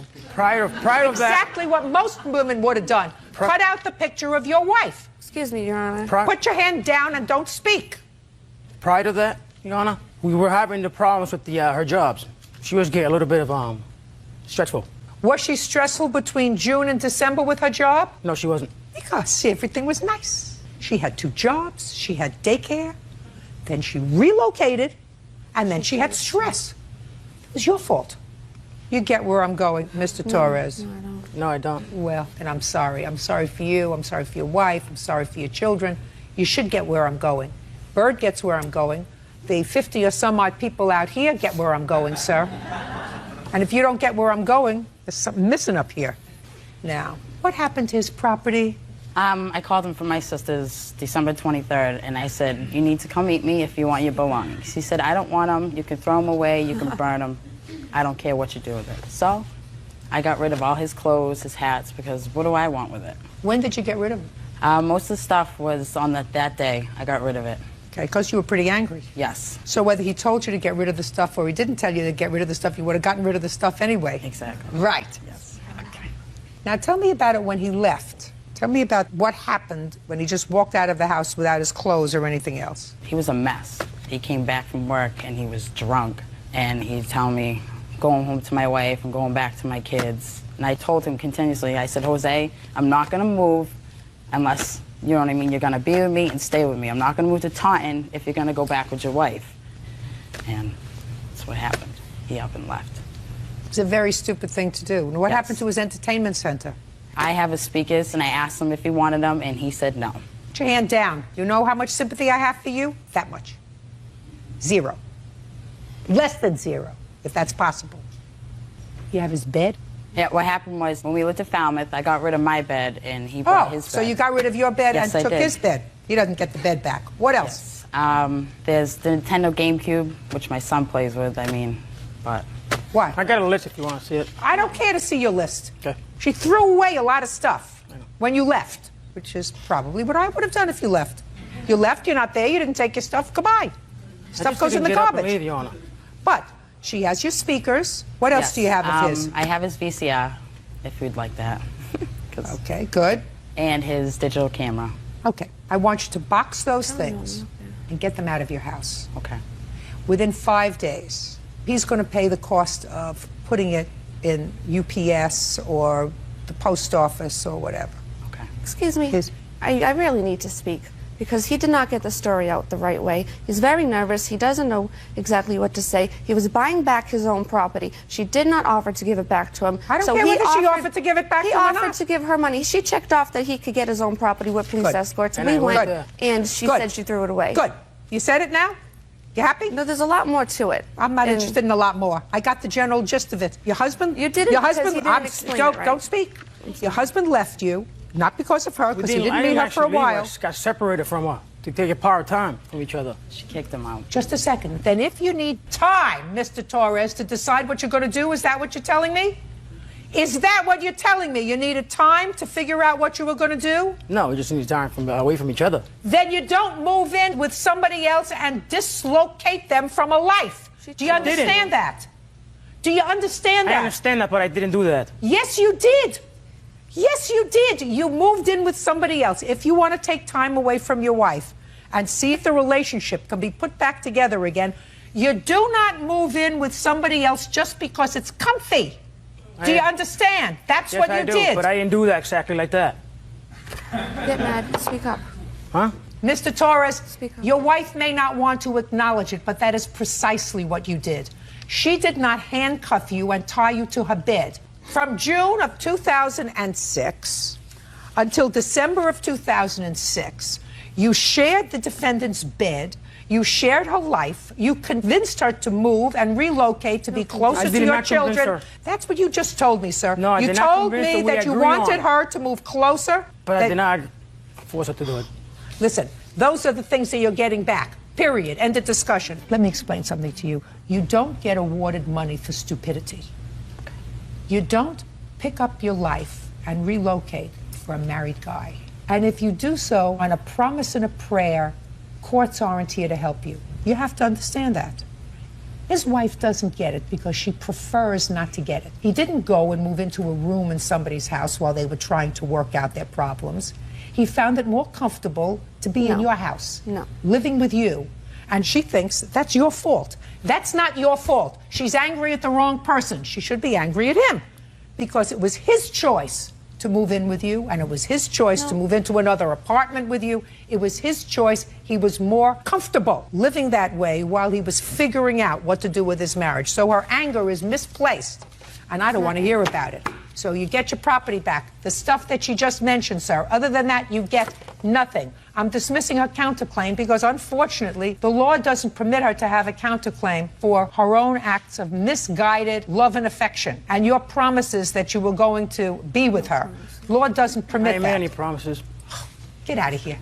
You may step out. Wait here, please. He didn't get the story straight. He was very nervous. He had a hard time talking. He was already separated and lived in his own place. She chose to deal with a married man. I had no idea. He told me after we were together. 13 years we've been together. We've had our separations. You know, he's always come back.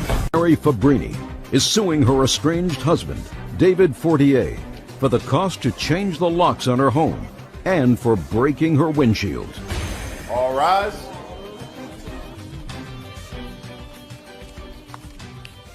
That's case number 118 on the calendar in the matter of Fabrini versus Fortier. Parties have been sworn in. You may be seated.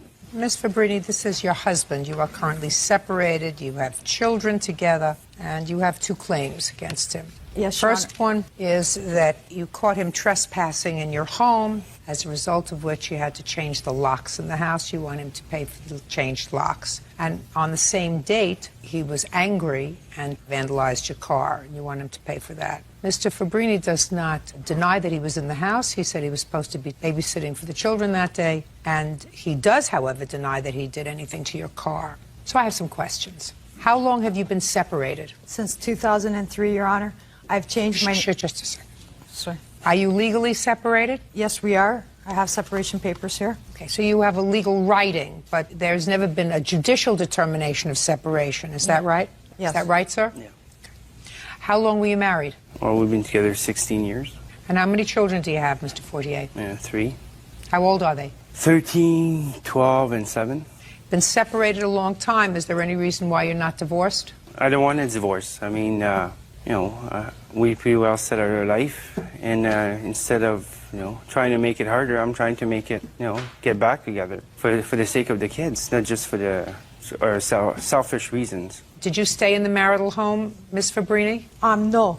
I signed over the 2 houses we owned at the time of marriage. I let him have them. I never asked him for child support. I'm the one who ended the marriage. I bought my own house in 2003. Okay, so the house that you say he was trespassing in was my house. Was your house, Yes, not the ma'am. marital home? No. And when was this, Ms. Fabrini?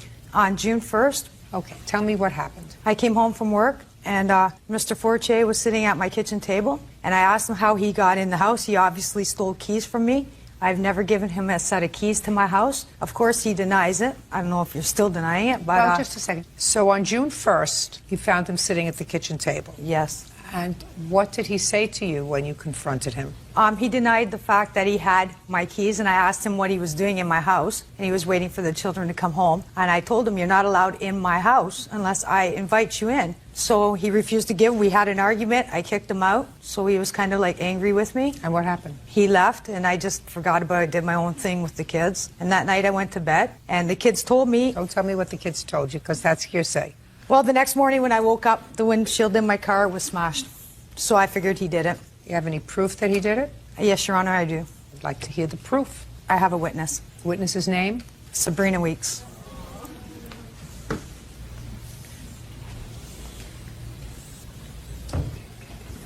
Sabrina Weeks.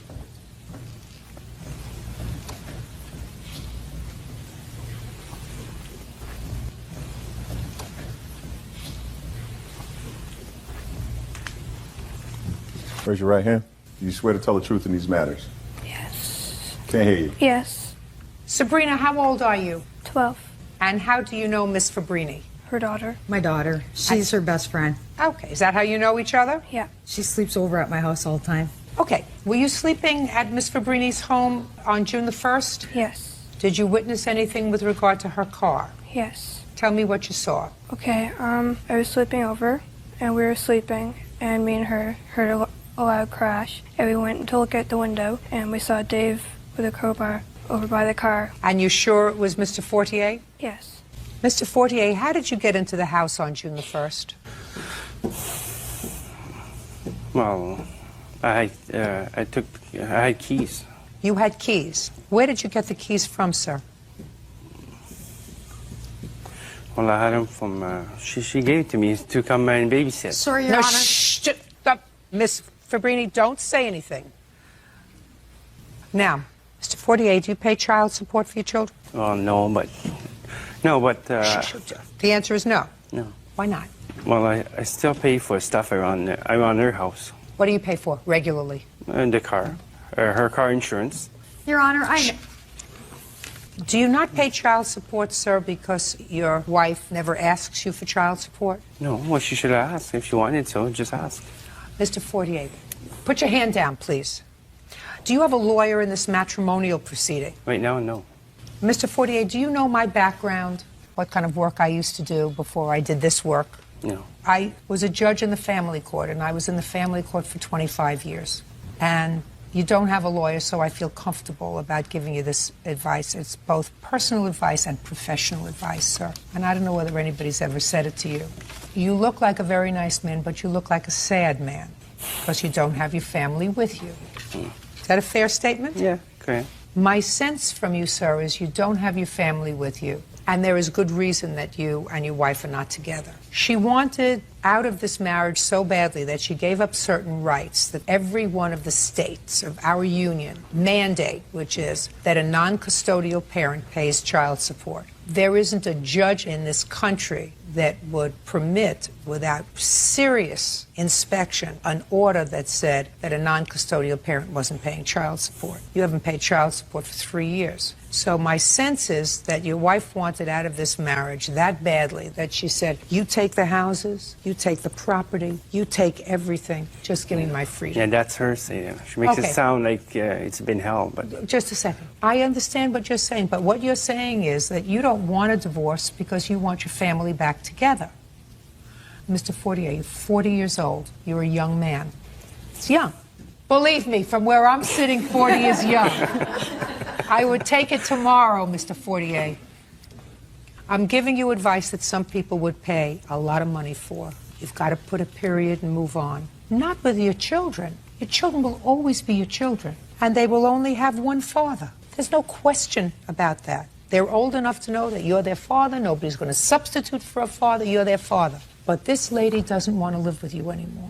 So you have to put a period and say, this portion of my life, no matter how painful it is for me, is over. I have to move on. And the first thing you have to do is you have to consent to a divorce, Mr. Fortier. Judge Judy continues in a moment. Next time, don't do it. I mean, listen to me. I know that you're angry. Just tell him to leave me alone. Listen to me. What's he going to break? Stop it. And later today. What kind of concert was it? It was a reggae festival. Where do you stay? I ended up having to sleep on the side of a road. Sounds delicious. Real cases, real people. Judge Judy. Mary Fabrini claims her estranged husband, David Fortier, stole the keys to her home and smashed the windshield of her car. Now, put a period and say, it's over. And the longer you prolong that, the more damage you're going to do to your children. You and your wife brought these children into the world because you wanted to create a loving home for them and want to see them grow up to be wonderful people. You didn't bring them into this world to hurt them. But with the kind of stress you're putting on their mother, that's hurting your children. So you have to stop being selfish, Mr. Fortier, because what you're really doing is being selfish. Not to her. Forget her.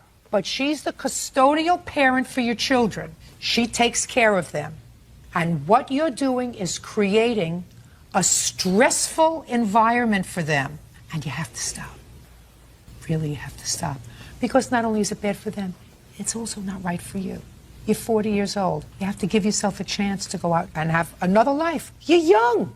You're young. You're never going to be without your kids. But you want to give them the best possible shot of growing up stress-free. And right now you're creating stress for your children because there isn't a question in my mind. I don't have to ask you. Isn't a question in your mind that you damaged her car. This little girl wouldn't come here and lie. No question. You were so angry that your wife said to you, this is my house. I bought this house. You can't be here. that you didn't have control, that you tried to regain control and you damaged her car. You're hurting yourself, but you're also hurting your children because your 12-year-old daughter, Shauna, saw you do that to her mother's car. She saw you be so angry. That's not healthy, Mr. Fortier. You have to stop. And if you need help stopping, spend some of the money that you're not giving to your wife and child support to go get some help. I gave you my best advice. It's advice that has 40 years backing it up. Put a period. Move on. Let it go. Okay. Change the locks were $124. To fix the windshield was $534. And 3 days off work. Why did you take 3 days off from work? I couldn't drive to work. The windshield was broken. It took me 3 days because I had to pay for it, repair it, and then get to work. It's my work vehicle. Do you get paid by the week? Yes, I do. So you got paid for the week? Oh, I didn't get paid that week. I have 3 days that weren't missing. But did you get paid for the week? No, I didn't. I'm sorry. How much do you make a day? $80 a day. And I have a paycheck stub here, too. I'd like to see it. And that's without my bonuses, so I'm letting him off a little easy. Next time, don't do it. I mean, listen to me, Miss Fabrini. Miss Fabrini. Yes? I want you to listen to me. I know that you're angry. Yes, Your Honor. I don't know whether whatever I said to him had any impact. I hope so. Shh. A little bit, maybe? I hope not. Shh. I'm asking him. Yeah, of course. A little bit? Just tell him to leave me alone. Listen to me. Oh, I'm sorry. You gotta stop it. Okay. Let it settle in with him. What's he gonna break? Stop it. I get that you're angry. And I get that there was reason why you gave up all those things. I don't want to go into it. Yes, Your Honor. You got to move on. Because you're hurting your children and you're hurting yourself. Judgment for the plaintiff in the amount of $898. That's all. Thank you. Parties are excused. You may step out. 25-year-old Carrie Haugen is suing her ex-boyfriend, 28-year-old Shane Johnson, for money she loaned him while he was in jail. Shane claims the money was a gift. All rise. Yeah, this is case number 225 on the calendar in the matter of Haugen versus Johnson. Parties have been sworn. Thank you, Bird. You're welcome, Judge. Parties have been sworn in, Your Honor. You may be seated. Sir, have a seat. Miss Haugen, how old are you? I'm 25. Who do you live with? Right now I live with my children. How old are they? 4 and 6. According to your complaint, you met the defendant online. Yes. And at the time you met him, he was communicating with you from prison? No. He was out of prison. He never went to prison. It was jail. Jail. Well, but he prison, wasn't jail. in jail when I met him. He was in jail? Yes. Do you know what he was in jail for? Probation violation. Do you know what he was on probation for? I think it was a DUI. Your lawsuit claims that you made 2 loans to him. 3, yes. And you want your money back? Yes. Mr. Johnson acknowledges that you gave him money? He says that that's exactly what it was. Who gave him money? It was a gift. There was never any expectation that he was going to pay you back. That's what the lawsuit is about. When did you first meet him online? I think it was around November or so of 2004, 2005. Well, was it 2004 or 2005? 2005. And at the time that you met him, in which jail was he being housed? At this point, when I met him, he wasn't in jail yet. Where were you living? Where was he living? I was living in Prior Lake, and he was living in St. Joseph. Did you meet? Yes, we did. When? February of 2006. Where did you meet? He came and got me from my dad's house. And that was the first time you met? Yes. And between November of 2005 and February of 2006, you were not in jail, sir, is that right? Correct. When did you go to jail? March 4th. Why? I was on probation for DUI approximately almost 4 years ago. And I was supposed to be on probation until 2009. I came up with a probation violation, and I decided to execute my sentence. Mr. Johnson, I have to explain something to you. What you just told me was that you had a period of probation that was at least 5 years. Correct. That must have been a really serious DUI, Mr. Johnson. It was my second within a year, so. Really serious DUI, Mr. Johnson. Correct. Was there anyone hurt as a result of your DUI? No, just myself. Tell me about it. Left a party. Thought I was okay to drive. We were in a hot tub pretty much all day, consuming alcohol. I had felt that I was a little too intoxicated to drive once everything had caught up with me, so I was going to pull to the side of the road and call somebody to come pick me up, and that's when I went in the ditch and jumped a road approach and wrecked my car. So I got a DUI and result. Did you have a driver's license at the time? Yes, I believe so. You believe so, or had it been suspended as a result of the first DUI? No. No, not at that time, no. You sure about all the answers you've given me so far, Mr. Johnson? As far as my knowledge remembers. That's clever. How many times have you been arrested in total, Mr. Johnson? Not really sure. Well, it was certainly more than the twice you were arrested for the DUI. Correct. Okay. So as far as you knew, he was on probation for a DUI and he was violated on that probation? Yes. Wrong. I just want you to know that. So in case you decide to pen pal at some point with somebody who's in prison, you think twice about it. Do you understand? Yes, Your Honor. Good. Especially if you have 2 small children, because that's the dumbest thing I ever heard. Couldn't be dumber. Now, when was the first time you gave him money and for what? The first time I gave him money was April 6th, and that was for his house payment. Tell me how that came about. He was in jail, and he had to pay to get out of jail to go to work. So he didn't have enough money to pay his house payment. We were going to live together, so I You were going to live with him? Yeah. Yeah, we had talked about it. We were going to move in together. So you met him in November online. He came to see you in February. Then, for whatever reason, he's violated on probation and he goes to jail. And then you think it's wise to move in together when he gets out of jail. So you sent him this money. Yes. Hello? Are you working? No. How do you support yourself?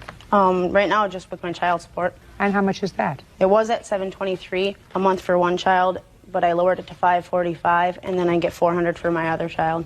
From whom? My other son's father. Where did you get this money to send him? You sent him to... My tax return. Your tax return, but Yes. you don't work. I was working before. How much of a tax refund did you get? $9,000. $9,000 tax refund? Yes, Your Honor. You really overpaid your taxes. How did that come about? Earned income credit for being a single mom. How did he know that you got this $9,000? I told him. I didn't tell him I had that much, but I told him I could help him with the house payment since we were going to be living together anyway. And so what did he say? He said, I need money for house payment. No, he just told me about how, you know, he was a house payment behind and he didn't want to lose his house because he just built it. So when we had already talked about living together, I told him, well, okay, I can help you out since we're going to be living together. I'll send you the check and you can pay your house payment. So I wrote him a check for $1,377 for the house payment. Yes. And I don't know, I borrowed it to him. No, you didn't. You gave it to him. No, he told me he would pay it back. He did? When did he tell you he would pay it back? After we broke up, we had talked about, you know, since I wasn't going to be living with him, he needed to return that money. I needed it back. Well, that's what you told him, but not at the time you gave it to him. At the time you gave it to him, there was no loan. No, when we talked about it on the thing. No. That's not what you said. What you said was, the time you gave him the money, you were going to be living together, so it was going to be, you know, your house. Yeah, and I wouldn't pay rent for the first few months that I lived there so he could pay me back what I had borrowed him. Whatever. Judge Judy continues in a moment. You may now sit down. I have the last word, not you. Your story is as ridiculous as those shoes you're wearing. And later today, you are not a very nice person. You're a hustler. I don't know how many people you've hustled before, but you're not going to hustle me. real cases, real people. Judge Judy. Carrie Haugen says she made several loans to ex-boyfriend Shane Johnson while he was in jail. All right, so you sent him the first amount of money to pay off a month's mortgage. What's next? Then I sent him $100 because he was complaining about eating the jail food that they gave him for lunch, bologna and cheese sandwiches. So I wrote him a check for $100 and sent him that. And then he got out of jail and he got home and his electric box was gone. And he needed money to get his electric hook backed up, which was $431. How did you find out about that? He called me when he got home, and he had no electricity. What did he say? Can you help me out? And you said? Yeah, I can help you. And so you paid the electric bill? Yes. And when was that? May 3rd, 2006. And when did he stop taking your calls? Shortly after he got out of jail. Shortly after May 3rd? Yeah. Okay, now I'll listen to you, Mr. Johnson. Let me hear you, sir. Basically, as far as I was concerned, from what I understood, is that... Don't tell me what you understood. I'm not interested in what you understand. Okay, well... I want you to tell me what was said and when. Okay, I was having some money troubles, and I had never once, to my recollection, asked for any money. Made a few complaints about situations I was in, and without even asking, she would offer up, I can give you this money, we're going to live together anyway, and so I accepted the money. And pretty much said, I don't think that I can, you know, pay you back. I don't want to hear what you pretty much said. I'm not interested. That's in what I you- was saying. Who are you? He did not. Friend of his, a co-worker. You're dying to say something. Yep. I sure don't. am. Shh. Just stand up. What's your name? James Cheney. Go ahead, Mr. Cheney. He tried to mention that he understood that it was a gift, I don't care what you're telling me. He understood. and he Listen was to on me. the phone. Listen- He was listen on to the me. phone with her, and he had it on speakerphone because he was driving and doing whatever. And you were with him. Yes, I was with him. When was that, Mr. Cheney? I don't even remember for sure, to be honest with you. And the phone conversation went, well, she says, I took care of your house payment, and you won't have to worry about it. And he says, well, I won't be able to pay you back. She says, don't worry about it. And that's Mr. Cheney, exactly how the Mr. conversation went. Mr. Cheney, let me tell you that if you were in the car with them and she said to him, which I probably believe, I took care of your house payment, I believe that. I don't believe the second part of the statement, sir. You want to know why I don't believe the second part of the statement? Because it doesn't make sense. Mr. fine. Cheney, it doesn't make sense, which means, sir, you stood up there for me to call you a liar in front of 10 million people. That's fine. Because she may have said, I made the house payment for you, and he would have said to her, gee, thanks, babe, I really don't know how to thank you for it. But he would not have said to her at that time, when, according to her and according to him, they were sort of planning to spend their foreseeable future together, he wouldn't have said to her, but I'm not going to be able to pay you back. That's exactly how it went. That, well, that, That's listen to me. exactly how it went. Listen to me, sir. That's not the way it went, Yes, because the way that it went. doesn't make sense. And if it doesn't make sense, it's not true. You may now sit down. I have the last word, not you. Okay. Your story is as ridiculous as those shoes you're wearing. I got style, lady. Listen to me, madam. I got Listen to style. me very carefully. Okay? You made a big mistake.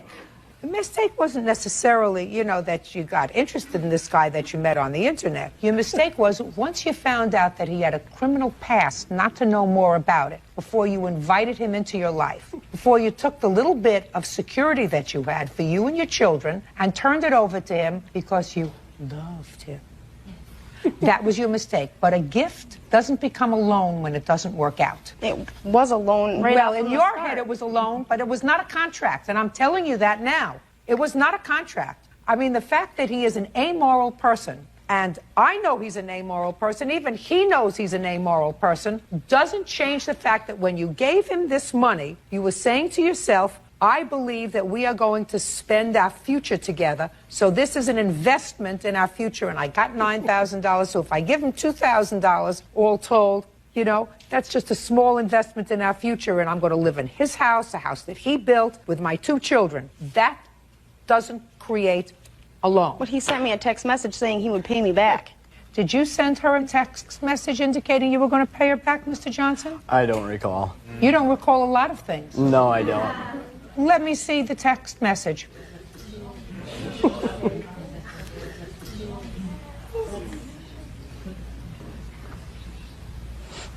No, it says if you can't understand that I don't have it, then take me to court and they'll pass There's judgment more on text my... messages, Your Honor. Okay, I don't know how to do this. Just do me a favor. Get him out of here. I can't stand to look at him or his shoes. Thanks. Step out. Bye,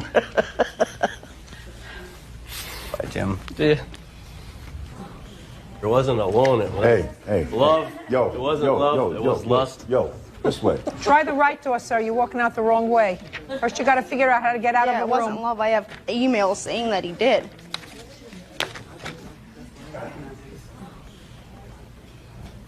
Okay. It says you'll get it when I get it. You wonder why I don't answer with the attitude you have. Is that it? Yep. Did you send those to her? I believe so, yes. So you did sort of tell her that you were going to give her money when you got it. Well, when I got it, if I have the extra money, I'll gladly give it to her, but I don't foresee myself having extra money anytime soon. Judge Judy continues in a moment. You wouldn't like it if somebody took the food out of the mouths of your 3 children, would you? Or you don't care? You just care about you and your friends or sitting in a hot tub. And later today, Seems to me if you wanted to stop harassing you, you'd give him the $500. Instead of giving him the $500, you called the corporate office and had him fired. You're outrageous. real cases, real people. Judge Judy. Carrie Haugen says she made several loans to ex-boyfriend Shane Johnson while he was in jail. You know, Mr. Johnson, the problem is that, unfortunately, she's got 2 little children, and the fact that she got herself hooked up with a bum is not something that a court can do anything about, sir. You have children of your own? Yes. How many children do you have? 3. Okay. She's a single mother. She has 2 children. And there is no question in my mind that she struggles, just as you do. But what you did was you took money that she sort of needs for her children because she's not too smart and she lost her heart, and you took advantage of that, and then you said, well, listen, she gave it to me, she gave it to me. Now, I don't feel any sympathy for you for my making you look bad in front of 10 million people, sir. You should feel badly. You should have accepted responsibility even though she gave you the money, just because it's the moral thing to do. And I'm still telling you, sir, it's the moral thing to do. Because you wouldn't like it if somebody took the food out of the mouths of your 3 children, would you? Or you don't care? You just care about you and your friends, or sitting in a hot tub. I want to tell you something, Mr. Johnson. What goes around comes around, sir. You know, life has a strange way of afflicting those who afflict other people with bad stuff. And when it does, I want you to think about what I just said to you. Bad things happen to bad people. So while she has no legal claim to this money, I believe she has a moral claim to this money, and I would see to it that she gets paid. Otherwise, something very bad might happen to one of you or yours, Mr. Johnson. You get me?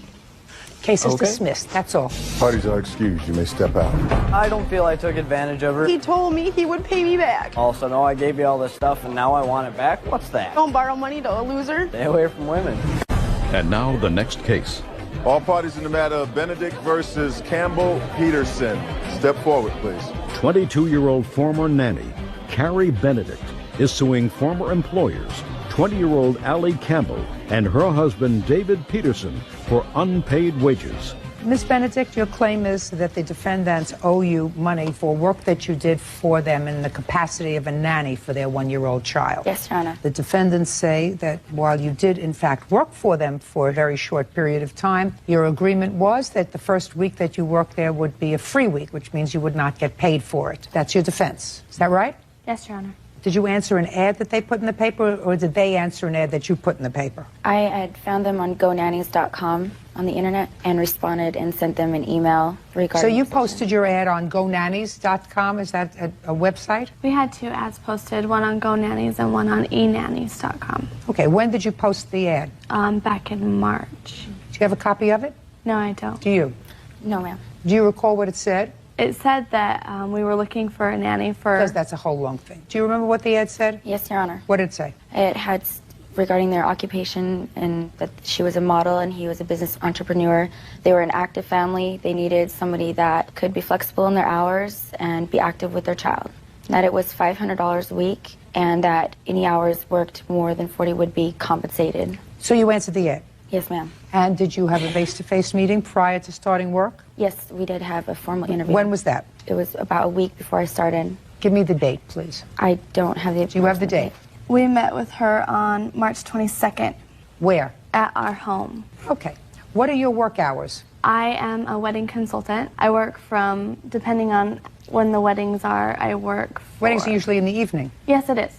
I work till about 2 a.m. And what kind of work do you do? I'm a marketing director for K Designers. So I'm a salesman, basically. And you work during the day? During the day and some evenings, because I'm on appointments, so... Fine.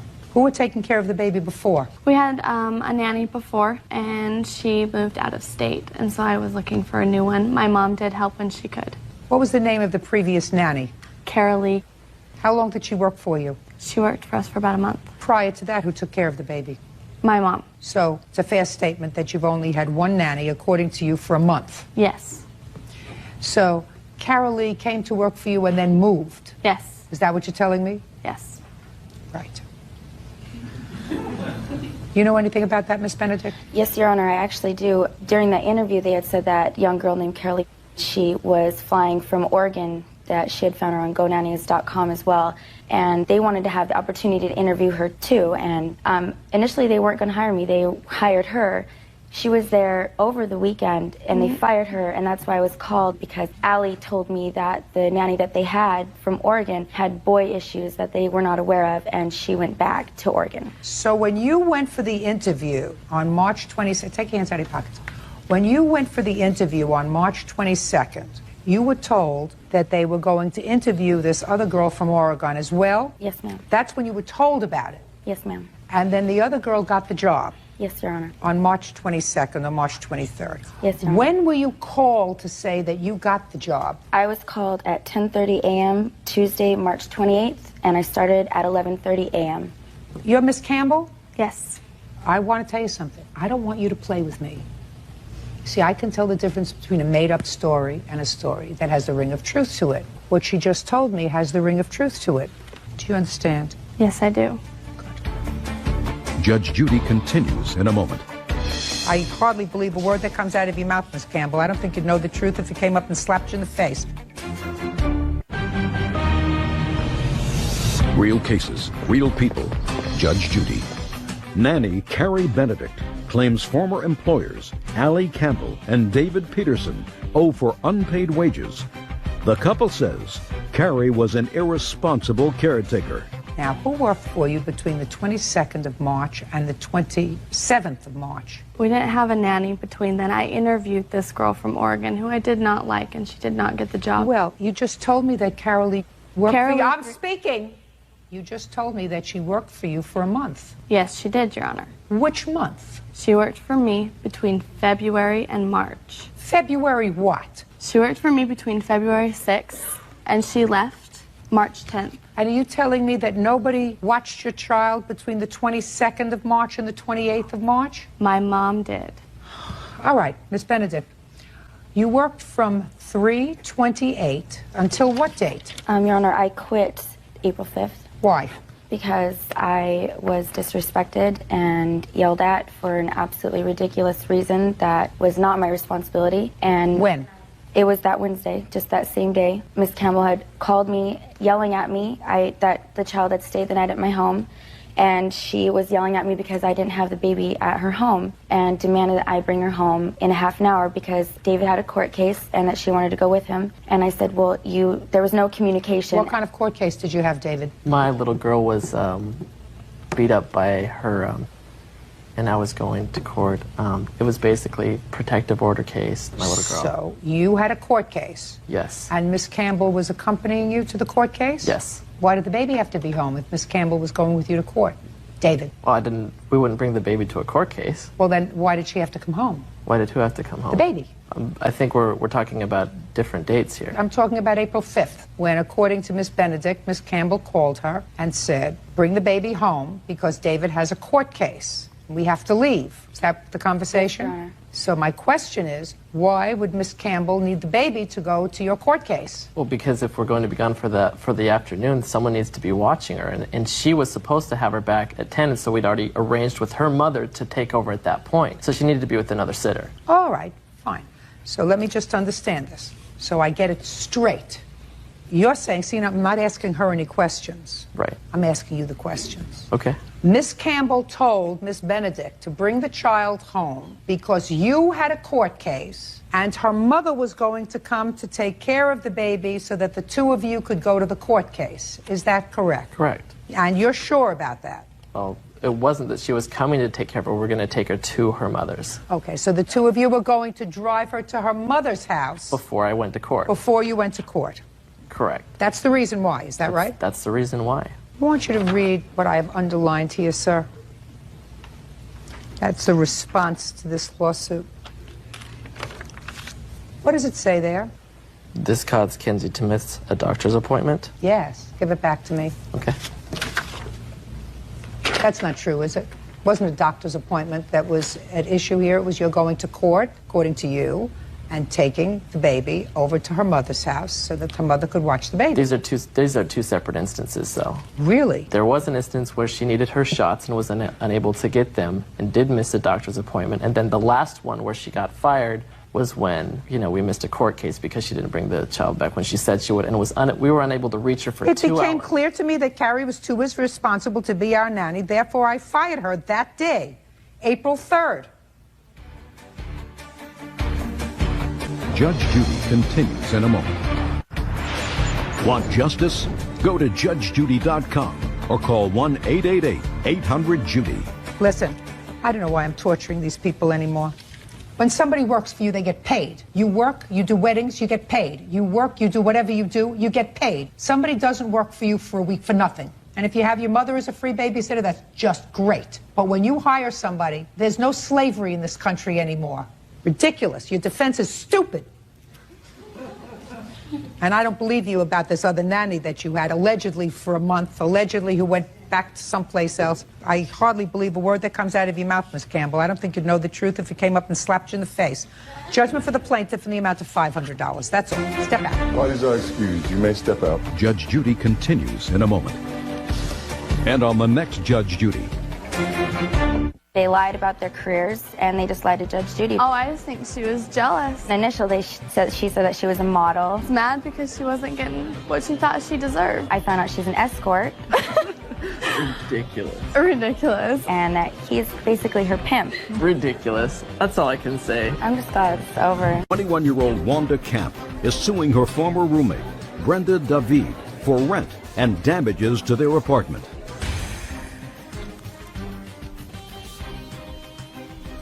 That's case number 135 on the calendar in the matter of Camp versus David. Thank you. You're welcome. Parties have been sworn in, Judge. You may be seated, sir. Have a seat, please. Ms. Camp, who is this person? He is my witness, my coworker, also her coworker. According to what I read in your complaint, you had an apartment that Yes, you ma'am. shared with your boyfriend. Your boyfriend went to jail. Yes. And you couldn't take care of the rent yourself. You had a conversation with Miss David and asked her if she would like to take over your lease. Yes. She said, for whatever reason, okay, she was looking for a place. She moved into your apartment. Yes, ma'am. And according to your complaint, she moved out, not giving you any notice, and you believe she should pay for that month's rent because Yes, you couldn't ma'am. sublet the apartment. And in addition, that she caused some damage to the apartment so that you lost your security deposit. Yes, ma'am. Ms. David says that she paid you rent each and every month that she was there, and that it was not she who caused the damage to the apartment, but it was probably your boyfriend when he had a temper tantrum. Okay. You know each other from work. Yes, ma'am. When was your boyfriend incarcerated? End of February. When did you and Miss David have this conversation about subletting your apartment? On March 1st, I called her because I knew that she was looking for an apartment.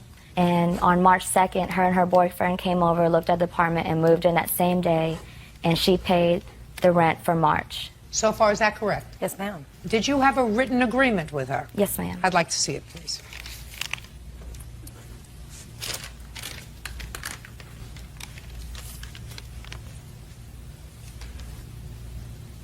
Okay, so it's a pretty straightforward agreement. Agreement says that she pays rent for the months that she's there, $700 a month, and that she agrees to pay the utilities from that time forward. And there's no issue of utilities because that's not part of your complaint. So you paid March. And April. Just you paid March, Yes, ma'am. $700. Did you course. pay April? Yes, ma'am, of course. Did she pay April? Yes. $700 in April. And when did you move out? I moved out May the 2nd. Is that correct? She's lying. When did she move out? She moved out June 1st. She says she moved out May 2nd. What proof do you have that you moved out May 2nd? I wasn't there. And I have also this from the apartment people. My rent was, I paid in April, ma'am. Just a second. Yeah. The month that we're questioning is May. Yes.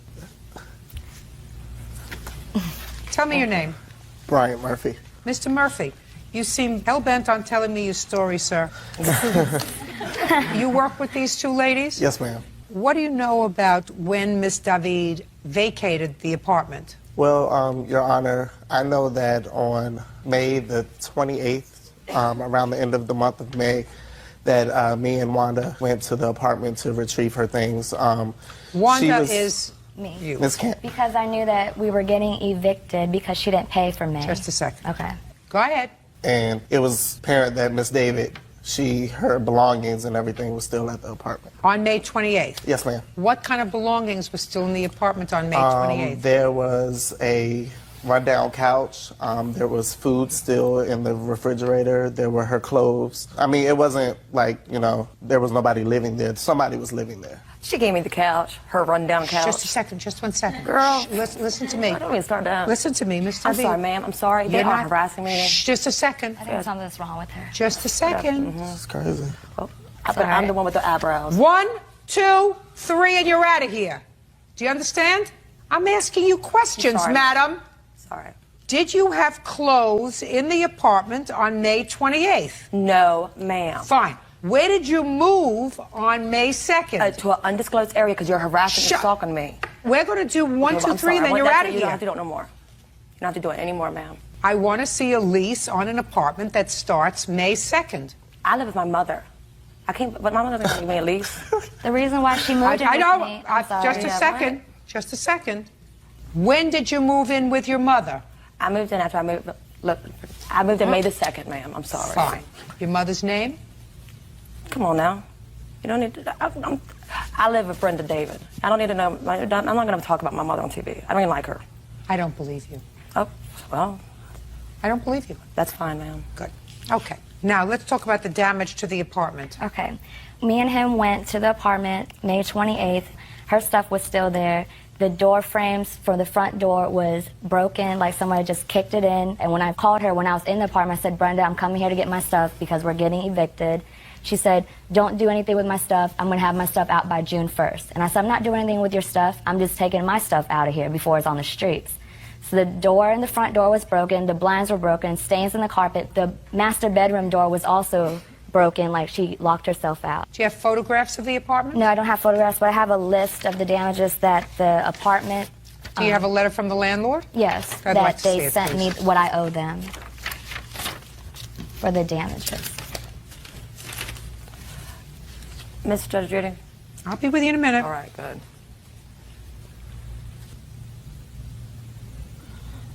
What furniture, Miss David, did you leave in the apartment when you moved out? Her furniture that she gave me. Okay, so she gave you furniture. She let me use furniture. No, just a second. Well, first you say she gave you furniture. Gave me, loaned me, whatever. I wouldn't take her furniture. Just a second. Did she give you the furniture or did she loan you the She furniture? loaned me the furniture. What efforts did you make to get the furniture back to her? I left it in the apartment. It's her apartment. Note, Miss Judy, when the lease agreement began, it was not just I moved in and the apartment was brand new. I moved in later in the lease. Look at, yes, please, put your glasses on, look at the dates. This young woman, I moved into the apartment months after her drug-dealing boyfriend. Her abusive, black-eye-given boyfriend. So listen to me. This Okay. is not It's my turn. This is All right. not a discussion between Okay, the two of you. I apologize. This Yeah, is I'm not a real sorry. discussion between the I'm two of sorry. you. Miss, But no. Miss David, listen to me. Yes, I'm a ma'am. very good judge of. Okay, I know I've offered her 1,000 times. You're I not. understand You're that. not showing off your best side, madam. Ma'am, I'm do you gonna tell you, understand? this is not the best time do on you, my side. Do Look you what's beside me. understand? Do you understand? Yes, ma'am. Oh, You're I'm not sorry. showing off your best side. Now I don't know if you have a good side, but certainly you're not showing I'm it so off sorry, here. but look what's on my side right now. Judge Judy continues in a moment. If you don't believe me, then so be it. The fact is this young woman is harassing me. She came to my job. He was there. They called the cops. She had 2 women. They sat in my car. I'm going to tell you what, do it again. And later today, we ran into financial difficulty. Then we ran into more financial difficulty. And we lived with them 19 days, and they had booted us out. You wouldn't have lived with me 19 minutes.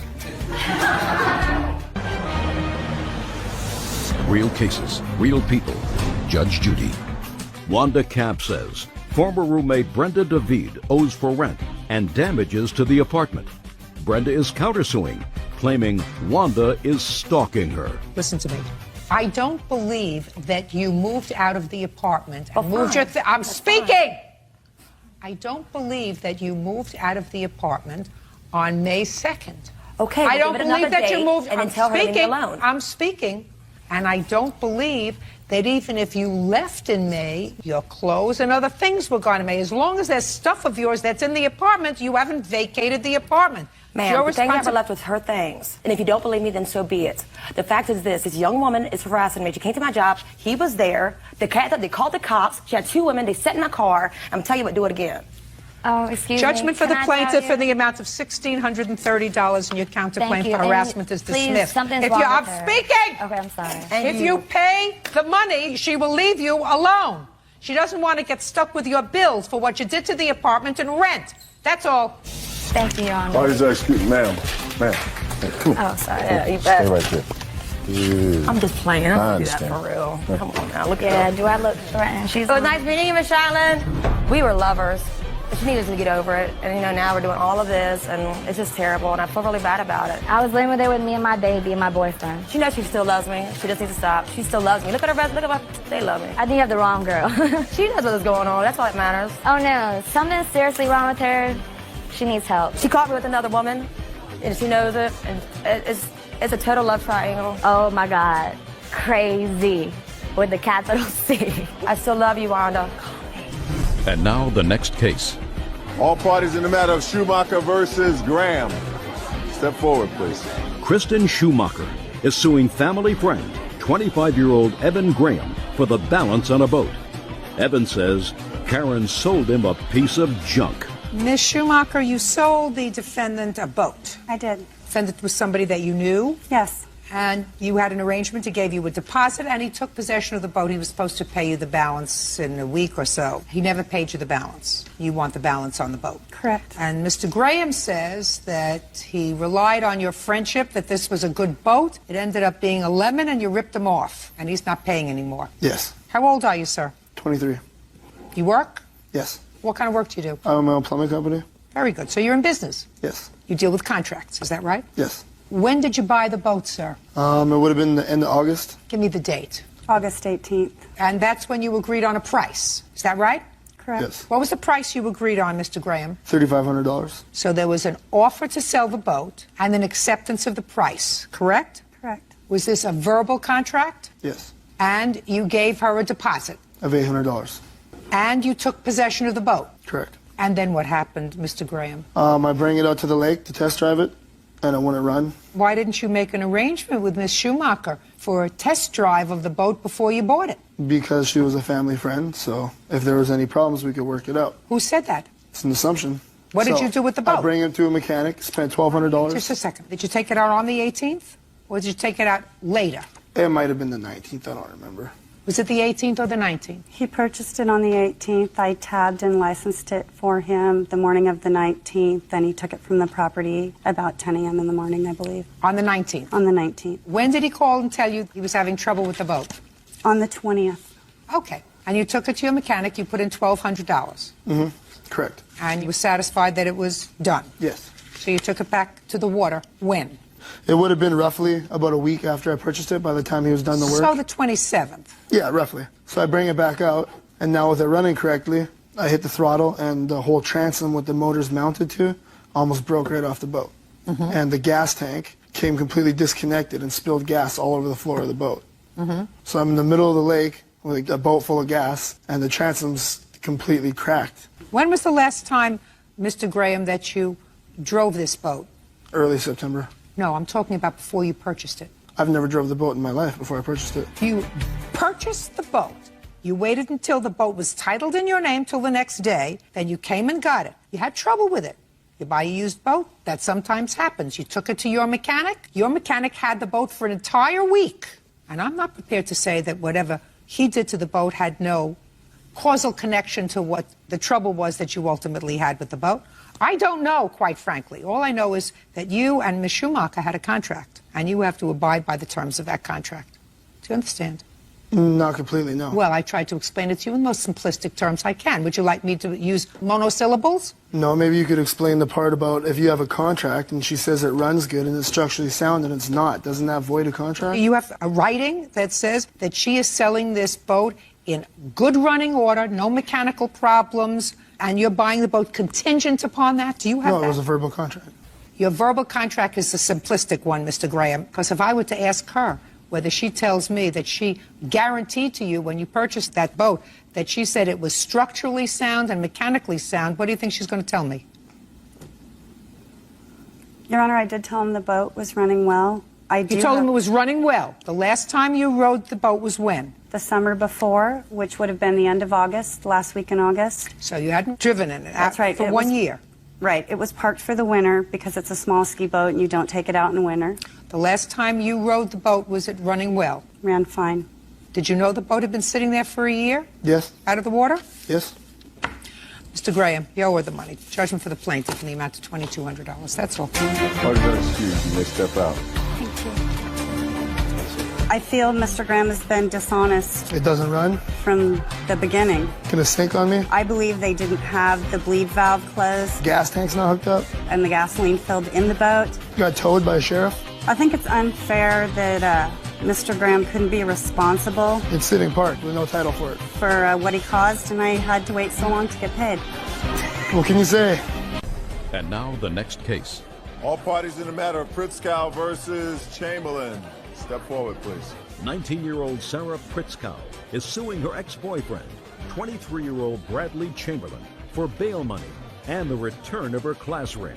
Mr. Chamberlain, how old are you, sir? 23. How tall are you? 6'2". How much do you weigh? 220.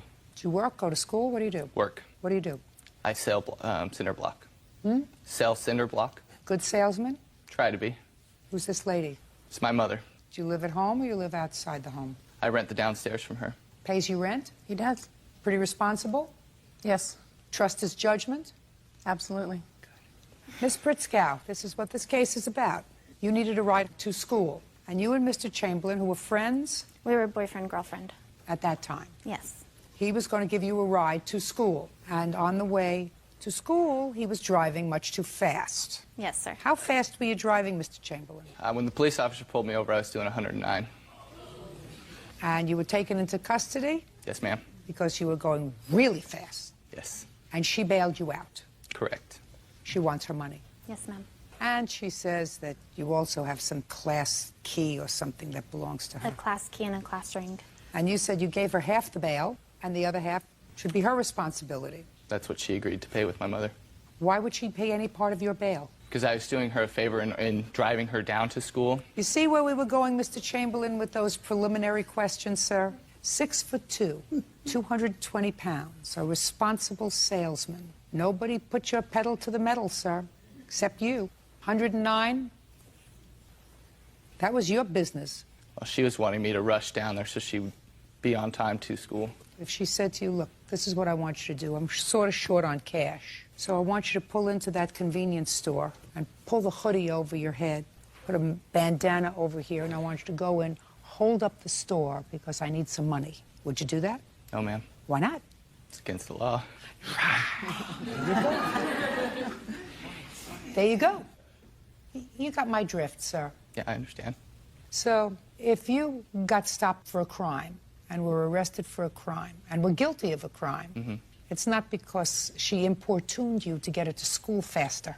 Correct. Good. Now, Mr. Chamberlain says he gave you back some money. Did he? No, I haven't seen a penny.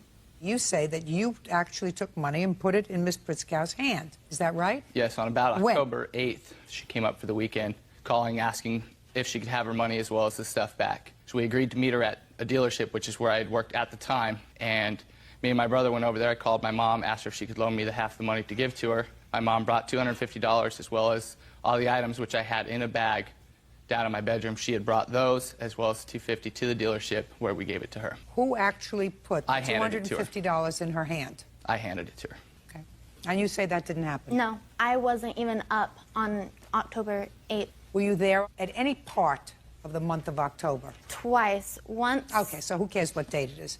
He says he gave you $250 plus some things that belong to you. What things did you have in the bag? I actually gave her $250 for my mom and $50 from my own pocket. What things did you have in a bag that you gave her? I believe it was a teddy bear, a blanket, and her jewelry, which was the class ring. The jewelry was just the class ring? There was a couple things in it. I think the key was in there as well. And you returned it to her? Yes. In the parking lot? No, it was on the front steps of the dealership. And your brother was with you? Yes, my brother and my mother were both there. Is that right? Yes, ma'am. Yes, ma'am. Step up. What time of the day was this? It was about 8:30, 9 o'clock at night, just before the dealership closed. Where did you get the jewelry from? It was in a bag in his bedroom downstairs. And he called, asked if I'd go downstairs and get it, and bring that, and bring $250 out of the safe. Not happening. If I had my class ring, I'd be wearing it right now. When did you break up? In the early beginnings of October. Early in October. So if he was going to give you this money and return your property, October 8th or thereabouts would have been just about the right time. Is that right? Okay. Anything else you want to tell me, Ms. Pritzkow? Yeah, I have documentations of the bail I paid, written amount for everything. Let's say the bail is $600. I believe that he paid you $300, and I believe that he returned any jewelry. I wasn't. I believe him. That's my job. But I wasn't even there, Your Honor. Well, you can establish to me that you weren't there at any time at the beginning of October. I wasn't. I was there after the 17th for my birthday and to get my car. So maybe it was the 17th. Listen, Ms. Pritzkow, that's my job. My job is to make a judgment as to who's telling the truth and who's lying. And I believe that he returned the jewelry to you in a bag along with a bear and a blanket, and that he paid you $300 of the bail. But he's going to pay you the other $300 because it's not your fault that he was stopped for speeding. Judgment for the plaintiff in the amount of $300. That's all. Step out. Ladies are excused. You may step out. He's lying. He didn't pay me anything. She received her items back. Because I could trust him. I loved him. And when she came calling for her money, Deborah Skalkos is suing 9-year-old Russell Boucher Jr. and his mother, Christy, for damage to her car. Deborah says Russell dinged it with a shopping cart. Miss Skalkos, is that right? Yes. According to your complaint, this young man right here accidentally dented your car with a shopping cart. Correct. You believed he and his mother are responsible Correct. for the dent. Miss Boucher says neither she nor her son are responsible for the dent on your car. So tell me where you were when this happened and when. Okay. On the evening of April 20th, I was driving my car in a shopping area, and as I was getting ready to cross a speed bump, this little boy here, he yells, "Watch out," and a shopping cart came crashing into my car. And he says, "I'm sorry, ma'am, it slipped out of my hand." And there were cars behind me, and I wanted to pull into a parking stall to get out and look at my car. And I did, and there was a small dent in my car, and then I tried to find the little boy, and he was gone, and I didn't know what store he went into. Okay, so you did not see him with this shopping cart in his hand? I saw him pulling out the shopping carts, and it came crashing into my car. Madam, I want to know exactly what it is that you saw. Don't make anything up. Right. Do you understand what I'm saying to you? Yes. I read your complaint, and what you just testified to is different from your complaint. What you just testified to was you saw the little boy. Yes, I did. And you saw the cart hit your car. Correct. But you never saw his hand on the cart. Correct. And he said to you, "I'm sorry, it slipped out of my hand." Correct. Is that what you saw? That's what happened, yes. Is that what you saw, is my Yes. question. So you didn't see him trying to pull the cart out of the long row of carts, and it Correct. slipped out of his hand, right? Right. All right, because that's what you wrote in your complaint. So that was a mistake. You were mistaken about that. Yes. Should not be mistaken about that, because you signed it and you read it. You say, "I noticed a young boy standing on the sidewalk and pulling a shopping cart out of the cart holder." And my question to you is, you didn't see that. I didn't see him pull the cart out. All you saw was him standing there, Yes. the cart coming towards you, Correct. and the cart hitting your car. Correct. And then he yelled, "Watch out." Yes, he did. And then, according to you, he said, "I'm so sorry, ma'am." Yes, he did. He didn't say, "I'm sorry, it slipped out of my hand." That's not what you said in your complaint. But that is what he said. He said it slipped out of my hand. Okay. Tell me your name. Russell Boucher, Russell, how old are you? 9. Have you ever watched this program? Mm-hmm. Yes. How many times have you watched it? A couple of times. And I think that your mom is very proud and very supportive of you, right? Yes. And I think you're a nice boy. Thank So you're going to tell me the truth today about what happened that day, even if it was a little different from what you told your mother. Got it? Yes. Because otherwise, bad things are going to happen here. Okay. Got it? Now, your mom went in shopping, Yes. and at some point she told you that she needed another cart. Yes. So what did you do? I went out to get another cart, and when I went out the exit, there was one right next to the exit on the left-hand side.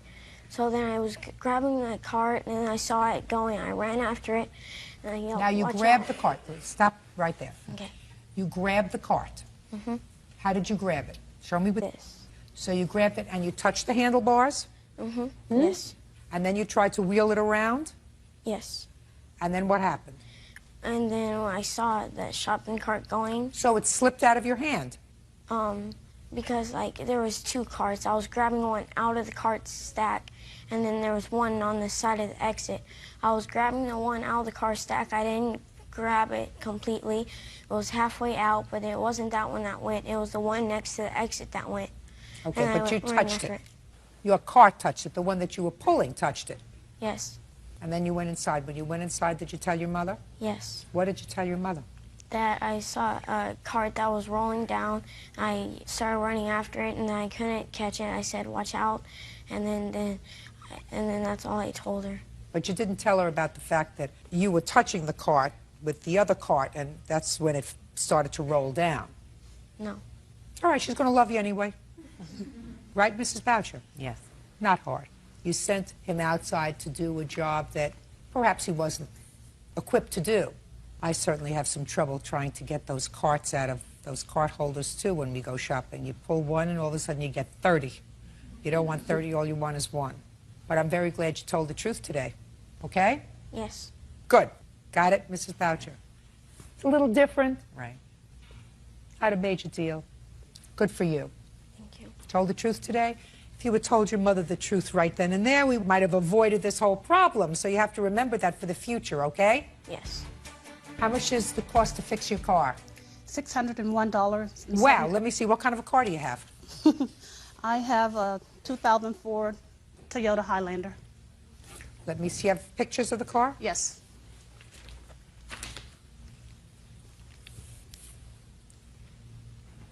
There's a ding in it. Yes, that's it.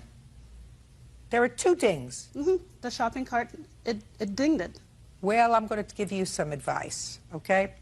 I also have a very nice car, and somebody last week dinged my brand new car, and we called the ding doctor. And for $150, the ding doctor comes to your house and pulls out the ding. Not 600, 150. And I am sure, where do you live?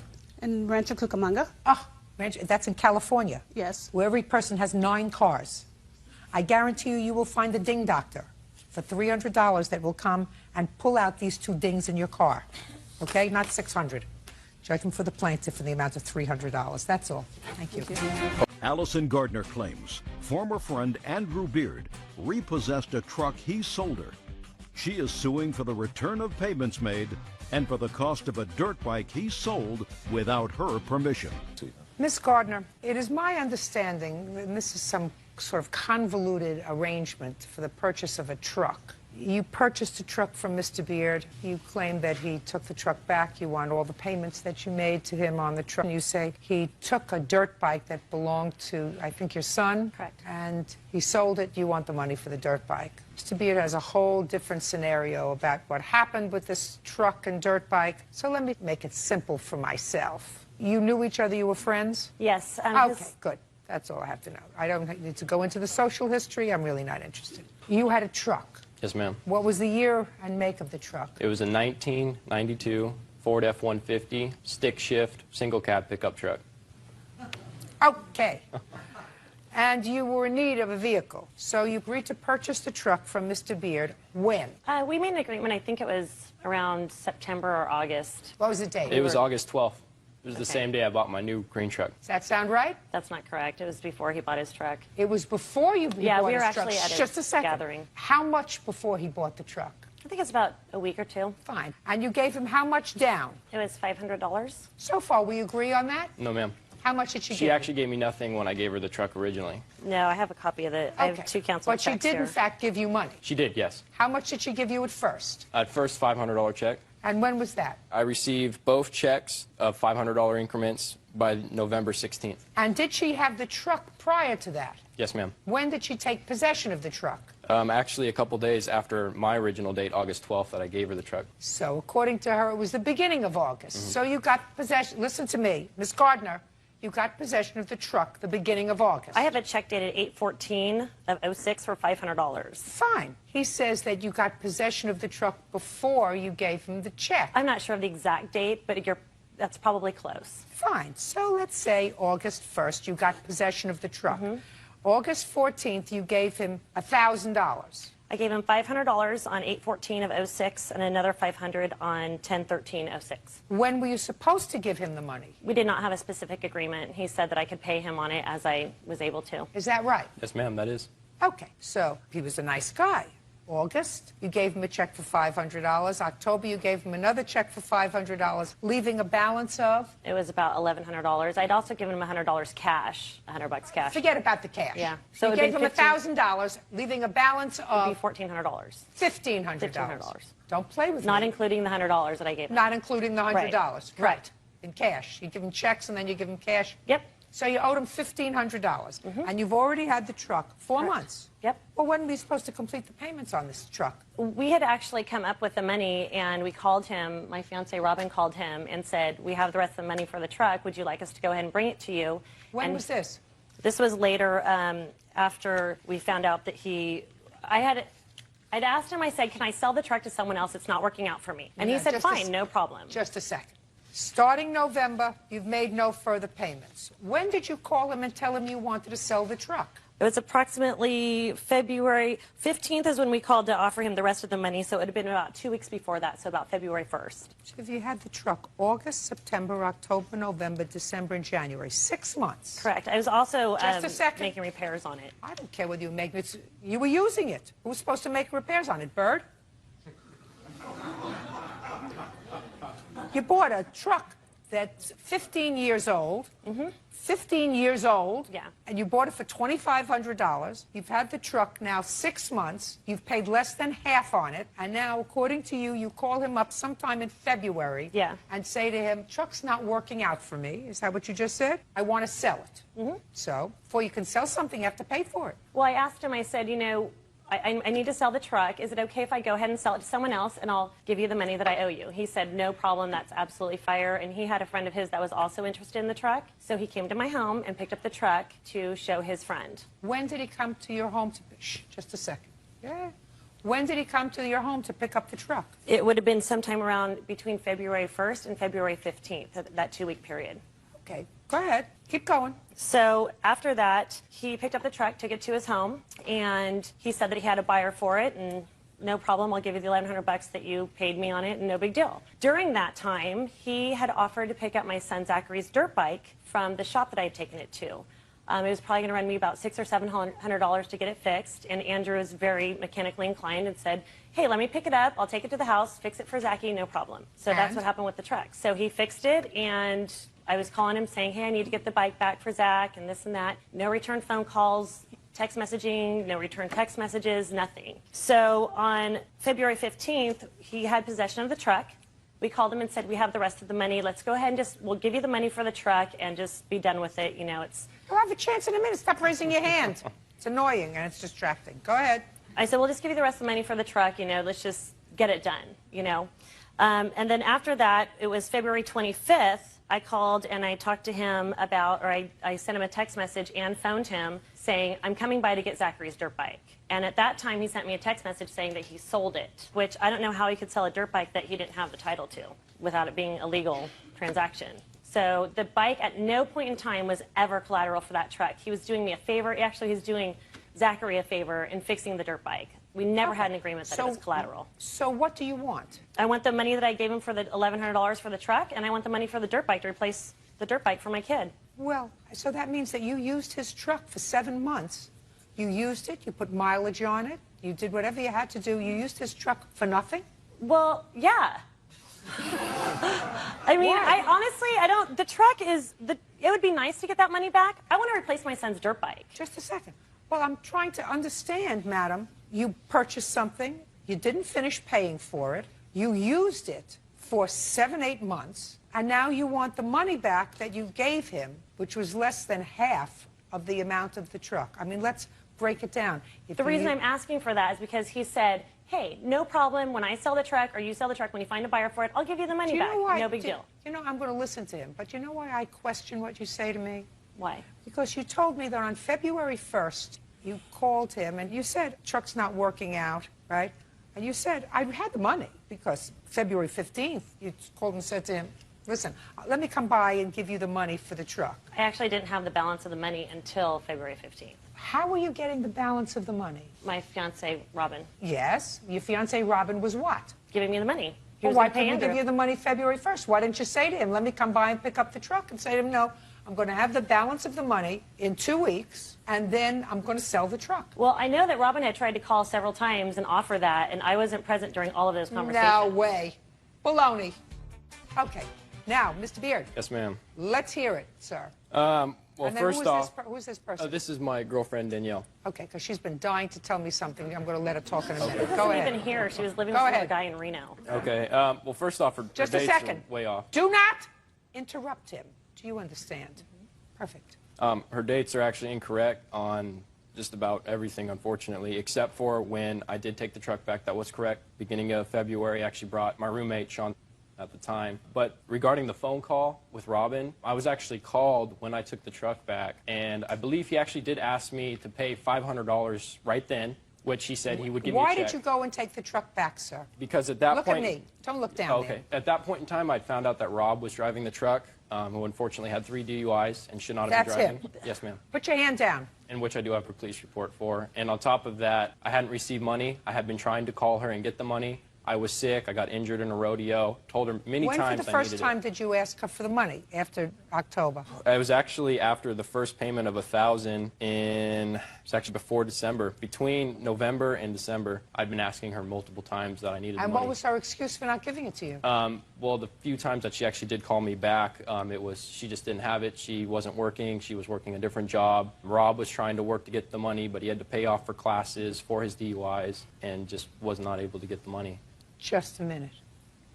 Okay, so you went to pick up the truck because you were repossessing it. Yes, ma'am. Title had never passed, I assume. No, ma'am. You had ownership of the Yes, truck ma'am. until it was paid off. Yes, ma'am. Okay, tell me about the dirt bike. The dirt bike was actually given to me in end of August, and I was supposed to repair it, like she had said. That was correct. And it actually was staying at my house because with her house she was renting, it just was cluttering up her garage, and I was still working on it, which was fine. And by the time the truck transaction was starting to go south, I had informed her I'd feel more comfortable if it stayed at my house until it was sold as collateral, and she did agree upon that, and it was considered just to stay at my house, and I was going to fix it and had every intention on giving it back if my truck was either fully paid off or given back to me in the condition I had given it to them. Okay, so you took the truck back. Yes, ma'am. First thing, let me tell you, Mr. Beard, she's not getting the money back for the truck. She used your truck. She did not fulfill your contract. She is not entitled to any money back. It's not as if she took it and had it for one day. She took it and used it, and he drove it. No question in my mind, he drove it. My concern is with this bike. So now you have the truck. Did you sell the truck? No, ma'am, I traded it. You traded it for It what? was hard selling it because when I had taken the truck back, it was at my house. I was in the process of repairing it, which it extensively needed. And they had came to my house when I was in Chico on business, called me, quickly left a message saying, I'm picking up the truck. I'm leaving my car for you. Before I even, that's not acceptable. I'm working on this What do you mean they're truck. leaving that car for you? They just said they would leave her car with the keys. I had no idea. By the time I got back home, there was her car with keys under the tire and my truck gone. What kind of car did you leave? A 99 Infiniti G20. What did you leave it for? Andrew had known that I was going to use the truck to move. I was moving out of my house. It was Oh, just a at second. that So point in you were time. using, just a So I second. picked So up you the picked truck up and used the, it to move. you picked up the truck to use it. Yes. When? I don't know the exact date. You know but the date? I don't. I'm horrible with dates. Early February. Early February, Yeah. yes, ma'am. It was February. So she left her car and picked up the truck after you had repossessed it. Yes, ma'am. Okay, got it. When you say you traded it in, what did you trade it in for? I traded it for a boat because I felt at that time I can get more money after repairing the boat than I could the truck. Because when I received the truck after she had taken it, after I repossessed it, the tailgate was smashed, my bed liner was scratched, the side of the truck. It was very apparent that they were bitter about me taking the truck and You smashed have it. pictures of it? I have pictures of how it looked. Unfortunately, I do not have pictures of how it looked after. Well, why didn't you take pictures afterwards, sir? Oh, I traded it as soon as it was messed up. Well, then that's a problem that you have, That was sir. my problem, yes, ma'am. It certainly is a problem. Where's the dirt bike? The dirt bike I sold after that, too. Well, that was a mistake. Yes, ma'am. What year dirt bike was this?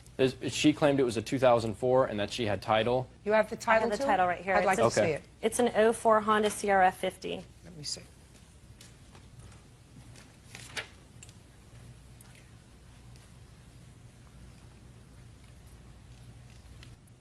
Okay.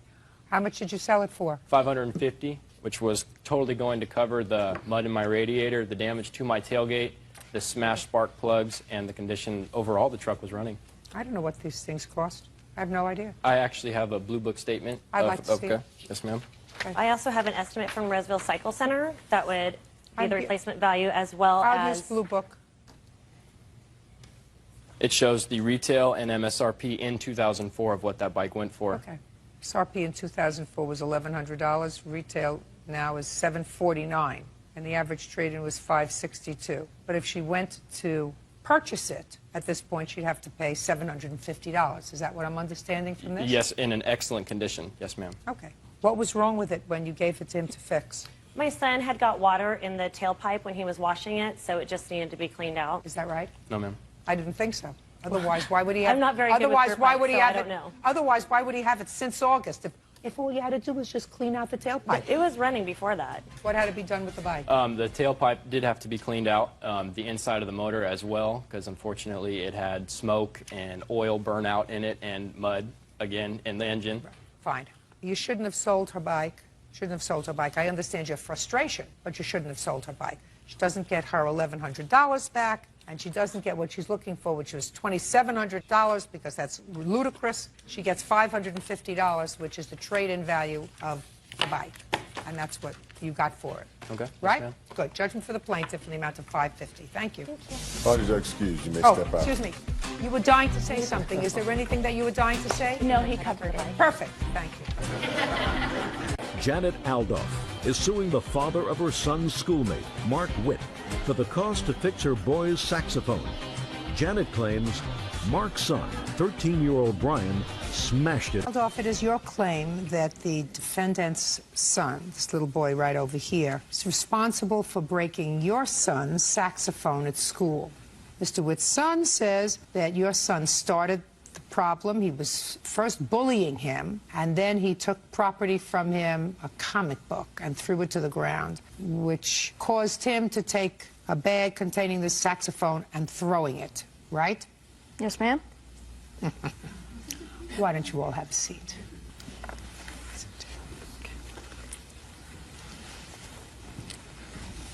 Tell me your first name. Daniel. Brian. How old are you, Daniel? 13. How old are you, Brian? 12. Stand up by on your own 2 feet and put your hands down at your sides. Don't lean on the table. Daniel, in the past 3 years, how many times has your mother had to come to school because you've had disciplinary problems? None, ma'am. Brian, in the last 3 years, how many times have your parents come to school because of disciplinary problems? 3. How do you think I knew that? You think I'm psychic? I know you're not, ma'am. But I knew that. Yes. I think I knew. He's cute. He's trouble. Gotta look at his face.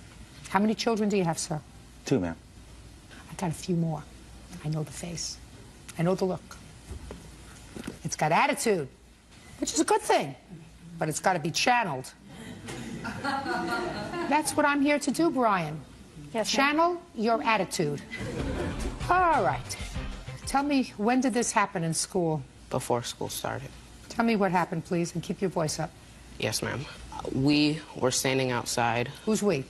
Me, Brian, and 2 other boys. Friends of all of yours? Yes. Okay, go ahead. All right, and we were all standing around my saxophone, and I made a comment, and I said, why are we all standing around my saxophone? Are we going to praise it? And we all started laughing. And one of the other boys started making these unfunny jokes, and Brian picked up my saxophone and threw it against the ground. Now, was the saxophone in a bag? Yes, ma'am.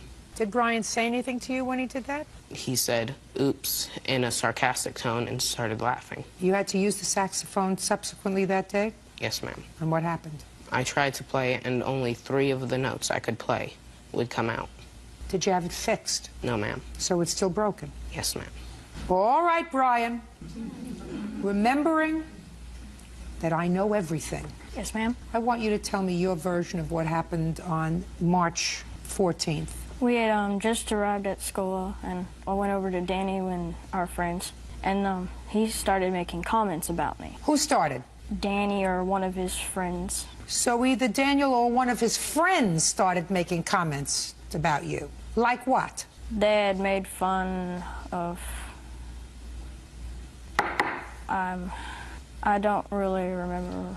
So what happened next? I had gotten mad and he threatened to throw my book. Who threatened to throw your book? Danny. What did he say to you? He had said something about my mom or a family member. He did or his friend? He did, I believe.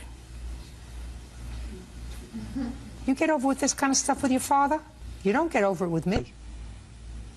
Where was your book? It was beside my book bag on the ground. On the book bag? And this is a story you told your father? Yes, ma'am. So what did you do? I had gotten really mad and I picked up his saxophone bag. I didn't even know there was one in it. What did you think was in it? His lunch? Huh?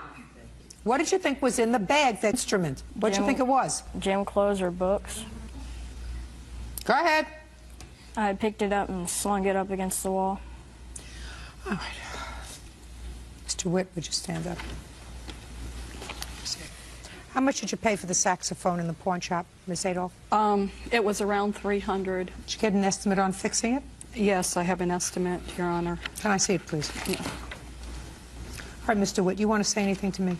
Yes, ma'am. I don't think my son was right on what he did. Perfect. That's what I like to hear. Okay. And you also don't think that he told me the truth, do you? And they didn't tell you the truth either, because I read your answer, I read his statement, and nowhere was the word "I believe" in there. Somebody said something to me, it was Danny or one of his friends. Well, who said something about your family? Him, you sure? No, it could have been somebody else. Did he tell that to you? Or did he tell you when he came home, but the explanation that he gave you was that this young boy was teasing him, he was bullying him because he's taller than he is, and that's what started this? That's what he told you, because that's what you wrote. And I didn't pay any attention to that. Oh, great. Mr. Witt, perfect. Don't pay any attention to it, because you know why? Because it's not true. It didn't matter. It wouldn't be a good excuse to break somebody's things anyway. I know, but the most important thing is this young man thinks that he can get over. And that's a real problem, because he's 12. And if he thinks that he can get over when he's 12, and you had to go to school at least 3 times with him for disciplinary problems, after the first time it would have been too many. So you look like a very nice man, and you look like the kind of man who accepts responsibility. And you said even if he was picking on him and threw his comic book to the ground, it was no excuse for breaking his instrument. All perfect, responsible, reasonable things. The only thing is you've got to infuse that to him, because he's getting too old. He can't get away with cute anymore. You understand me, Sarah? Yes, ma'am. Look at me. You have brothers and sisters at home? One sister. How old? 9. So you're the example? Yes, ma'am. And your father works? He's retired military. Your mother works? Yes. So your father worked his whole life, your mother works, they provide for you, they provide a home for you, they put food on the table, they take care of you. You know what your responsibility is? School. Your responsibility is to grow up to be a nice human being. Yes, ma'am. And a responsible human being, and a trustworthy human being, and a human being that tells the truth all the time. Mr. Witt, your defense is, according to your son, he was being bullied, which we both know is not true, and B, that they're asking for too much for the saxophone. Yes, ma'am. So I'm going to hear the second part, that they're asking too much for the repair of the saxophone. Well, I got a copy of the estimate. I'd like to see a copy of the estimate.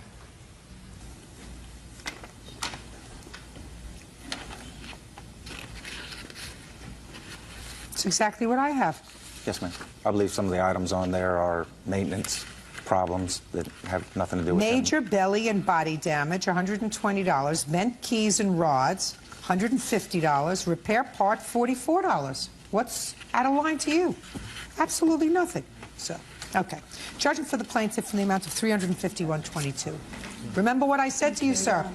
If you listen to any part of what I said to you, believe me, your life will be much happier. That's all. 24-year-old Tanya Rendon is suing her ex-roommate, 23-year-old Crystal Cepeda, for 2 months' rent and utility bills.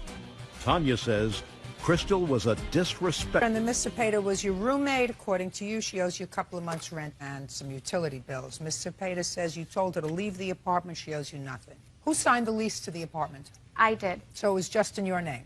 No, it's both of our names, but she never stopped by the office to sign it. Listen to me, Miss Rendon. If she didn't sign the lease was in your name. It was printed with both of our names, but she... Show me the lease. I mean, are you not following what I'm saying? Yeah. I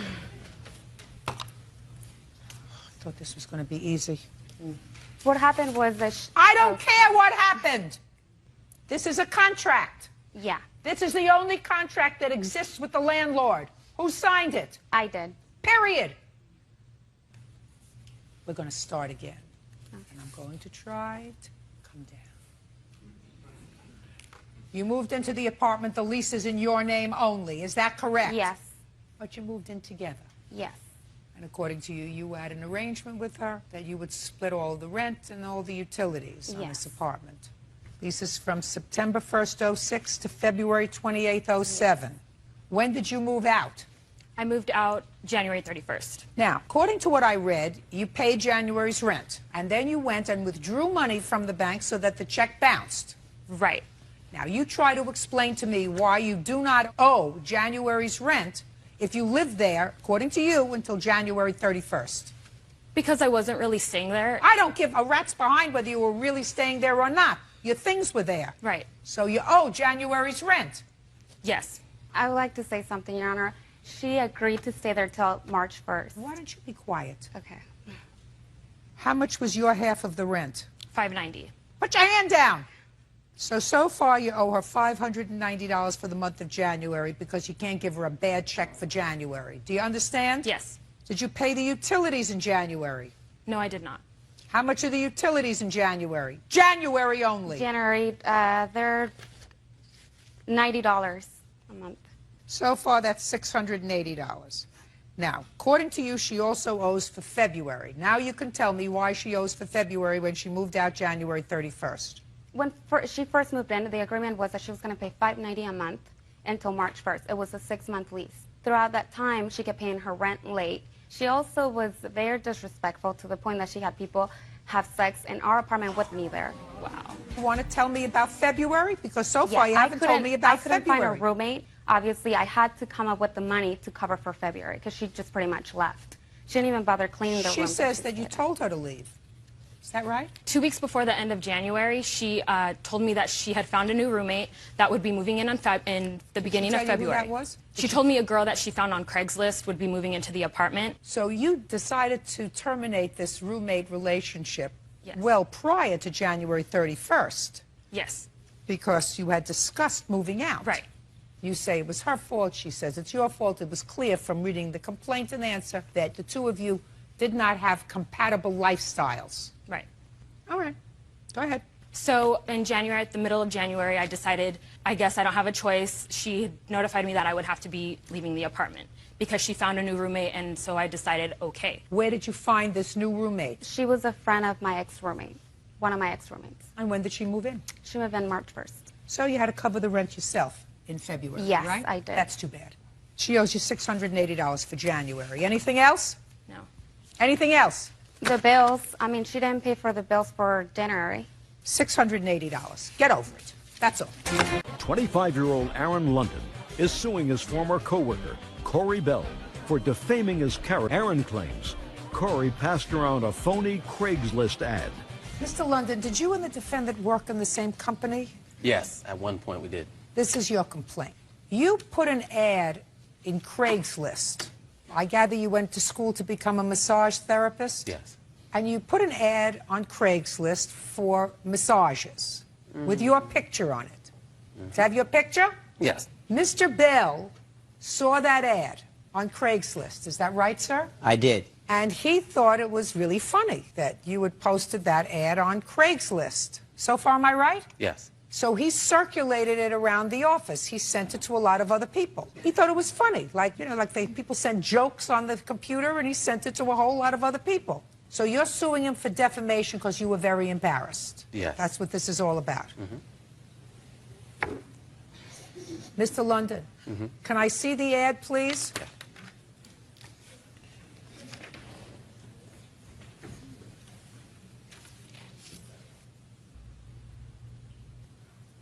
Okay. So this says Hello, ladies. Imagine casting your eyes upon this gorgeous whatever. It's got pictures of you, right? And it says, massage for big, beautiful women. Reply to personals, it looks like a number at Craigslist.org. And when people reply to this personal, they get you. Is that right? Well, they get transferred to an email, yeah. But it's you. No, not in this particular case. There's a little bit more to the story that hasn't been revealed yet. Sir, all I want to know Yes. is, it comes back to you. Yes. Now, is this the same ad that you sent to other people? Yes. You didn't modify it in any way? No, didn't modify You didn't it. change it, you didn't add words, No, you didn't... no, I didn't. I just sent the link. You sent the link and you said, take a look at this. That's it. That's not a crime, Mr. London. That's not a crime. That's not a lawsuit. Yeah, there's a little bit more to it. Well, though. give me 30 seconds, sir. That's what happened. You put this Well- ad that you didn't want to be circulated among your No. office mates. He circulated it among your office mates. If you didn't want it out there, you shouldn't have printed it. Well, no, that actually isn't what happened. What happened is I work for the bank, and I also have a personal training and massage therapy business, like you said. And another kind of job side hustle that I do is I write personal ads for Craigslist. Also ads for businesses, whoever needs advertising. Very nice. who I'm lacks- not an advertisement for you, sir. So you have a lot of businesses. You And- put this on Craigslist. Yes, technically speaking. That's what But we're here for. that ad wasn't for me. Who cares I who it wrote was the ad for? for somebody else. Who cares who it was for? Who cares? He doesn't know that. All he knows is this is the ad that he saw on Craigslist. He had every right to send it to whoever he wanted to send it to. To my work, but well, he doesn't work in the workplace anymore. I don't care. He could have sent it to the King of Siam. He could have sent it to me. He could have sent it to the President of the United States. He could have sent it to the Vice President of the United States or the Secretary of the Interior. It doesn't make any difference. It's out there in cyberspace, put on the internet by you, Mr. London. He could send it to whoever he wants. It's open. That's what it is. It's like sending an open letter. To send it to my job for what? For Who laughs? cares? If you don't want to be embarrassed, you don't put embarrassing things on the internet, Mr. London. If you don't want to be embarrassed, keep your private thoughts to yourself. But the ad is not mine, is what I'm trying to tell you. Can I actually tell you? Listen, Mr. London, I understand the nonsense what you wrote in your complaint. You said you were doing an ad for somebody else, and this was just a sample of what the ad would look like. But Mr. Bell doesn't know that because you posted this on Craigslist. But how does he know I posted it? It doesn't make any difference whether he knows you posted it or not, sir. It's here. It's out there in the world. Just like he sees it, anybody else can see it. He can send it to whomever he wants to send it. The truth of the matter is, you did post it on Craigslist. Did somebody tie you down and take these pictures? No, those are sample pictures. Those are pictures that The you... pictures don't even match the ad, is what I'm trying to tell you. Oh, it's yes, not you even... do. Oh, yeah, listen, Mr. London, you can tell me whatever you want to tell me, sir. This may have aggravated you. It may have upset you. It's a very good lesson. If you want to think privately, you go, I want to take it all in, and this is what I want to do. I want to keep these thoughts to myself. If you want to give massages to big, beautiful women, and that's what you're thinking about, and I'm going to see it, but I'm not going to write it in a letter to my mother or my sister or my boyfriend or my girlfriend. I'm going to keep it to myself. Once you type it in the machine and you write send, it's over. It's out there. It's in Mexico and Burma and Jersey and Brooklyn. It's all over the place. And you can't complain about it if somebody says, this is really funny. I want to send it to everybody that I know who knows this jerk who posted this on Craigslist. So, Mr. London, grow up. You want to keep things to yourself? You want to talk into your pillow. Don't talk into your computer. Case is dismissed. James Mixon is suing his former live-in girlfriend, Keisha Glade, for the return of his furniture and baseball cards. Mr. Mixon, you and the defendant lived together for a period of time in her home. Yes. And according to you, she unceremoniously kicked you out and kept some furniture that belongs to you. Yes. You want it back. Ms. Glade says that you were nothing but a lazy bum during the time that you lived there. You paid no rent. The least you could do is leave the old furniture there. It's not worth very much anyway. She is counterclaiming. She says that you should have paid rent, but you didn't, and that you slashed her tires because you got mad at her. So let me make this simple. The fact that he should have paid rent, you are absolutely correct. But that doesn't mean he's going to pay rent, because you allowed him to be a bum. True. So, you were an enabler. How long did he live with you? For a year and a month. And how many months of those 13 months that he lived with you did he pay rent? None. None. Why are you laughing? Because that was funny. No, she's not funny. I'm funny. Real cases, real people. Judge Judy. James Mixon claims ex-girlfriend Keisha Glade won't return his personal belongings. Keisha is countersuing for unpaid rent and slashed tires. How many months did you pay rent, Mr. Mixon? None, like she said. You were a bum. No. Well, if you don't pay rent, you're a bum. We never had an agreement on that. You don't have to have an agreement. I was supposed to take care of the other bills. What other bills did you take care of? PG&E, water, and cable. How much was that a month? About $600. And you would pay all those bills, and you have proof that you paid those bills? Yes, and I'd like to see. Here's some of the bills. This doesn't go with that. And proof that you paid them? I got the receipts. If I gave her the receipt, it was only because she dropped me off at work early. What's the Salvation Army? Oh, we went and bought a computer desk and a TV stand that I paid for. She said I don't do nothing, though. When did you buy this furniture? I bought it maybe a month after I moved in with her. I came in with a futon. I came in with a stereo set. I came in with that set of baseball cards right there. Oh, well, that you're going to... That set of baseball That's cards? mine. I had since I was I don't have a problem giving it back Can I to see him. the set of baseball cards, please? Oh, one of my children would be bonkers over those baseball cards. I have to take a look at that. Are you a real collector, sir? Yes. I had those since I was in the mint 6th grade. condition, or what kind of condition They're are in these? mint condition. Really? You know they're worth a lot of money. Mm-hmm. Are these Topps baseball cards? Tops and Fleers. Well, Fleers aren't worth as much. I know. right? That's why I try to stay more with Tops. See, I know a little bit about it. I see. Okay. Give him back his baseball cards, Butcherbird. Surprised he left without them.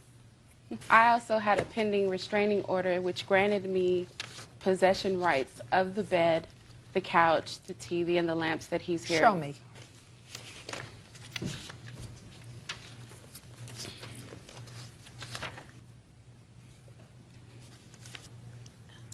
You mean property restraint that number 13 is circled? Is that what you're talking about?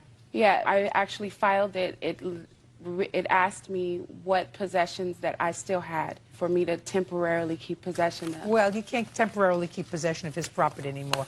He's going to pick it up. You have a temporary restraining order. You have to send somebody to get your stuff. Okay, but Sir, within 5 days. Do you understand? Yeah, that's fine with me. I just want my rent. Just a second. Listen to me. You're not entitled to any rent. You didn't have a contract with him for rent. We had a verbal agreement. The whole initial reason why he moved in was because I needed financial help. Listen to me very carefully. Madam, if you let somebody live with you for 13 months and they're not paying rent, you don't come to complain about it now.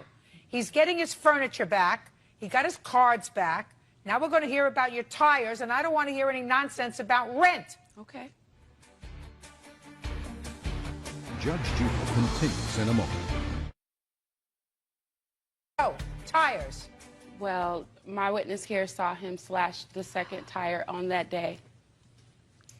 Your name? Leandra Whitmore. On what day did you allegedly see Mr. Mixon slash a tire? I forgot. No, don't look over there. Don't look over here. Look over here. I forgot what day it was on, but it was the same day as the first tire. We were at the studio recording. I'm a recording engineer. I record her. And I heard the car skirt by the first time. I was sitting at the computer.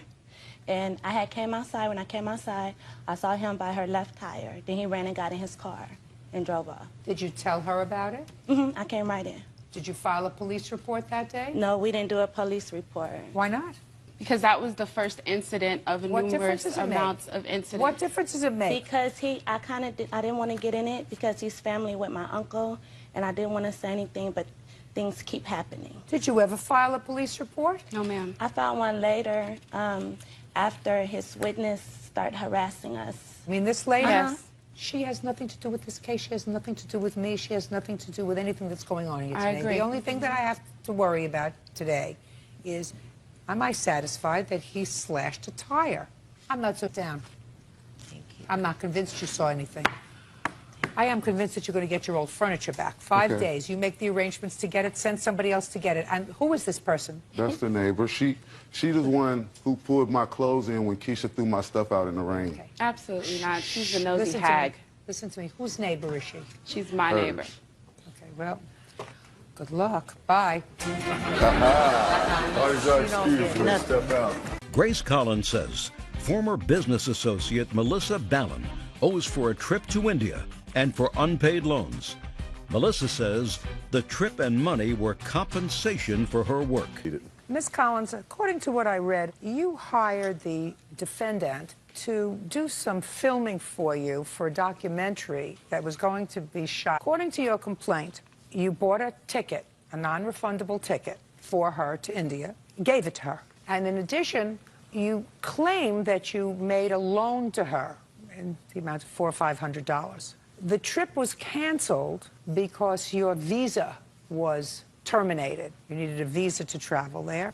And the defendant kept the ticket and refuses to give you back your $500. The defendant says you told her to keep the ticket. She used the ticket. She went to the Cannes Film Festival. The trip was canceled not because of anything she did. She had given up her housing in anticipation of going with you. She says she doesn't owe you anything, the $500 that you did in fact give her for expenses that she incurred. Okay, just tell me what this briefly, what this documentary was about.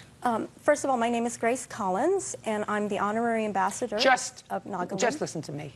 This is not an audition. I know your name is Collins, and all I want you to do is answer my question. My question is a simple one. Can you answer We it? were going to expose the genocide in Nagaland. Genocide of? The Naga people in Northeast India. Have you been there before? Yes, I have. How many times? Once before. When?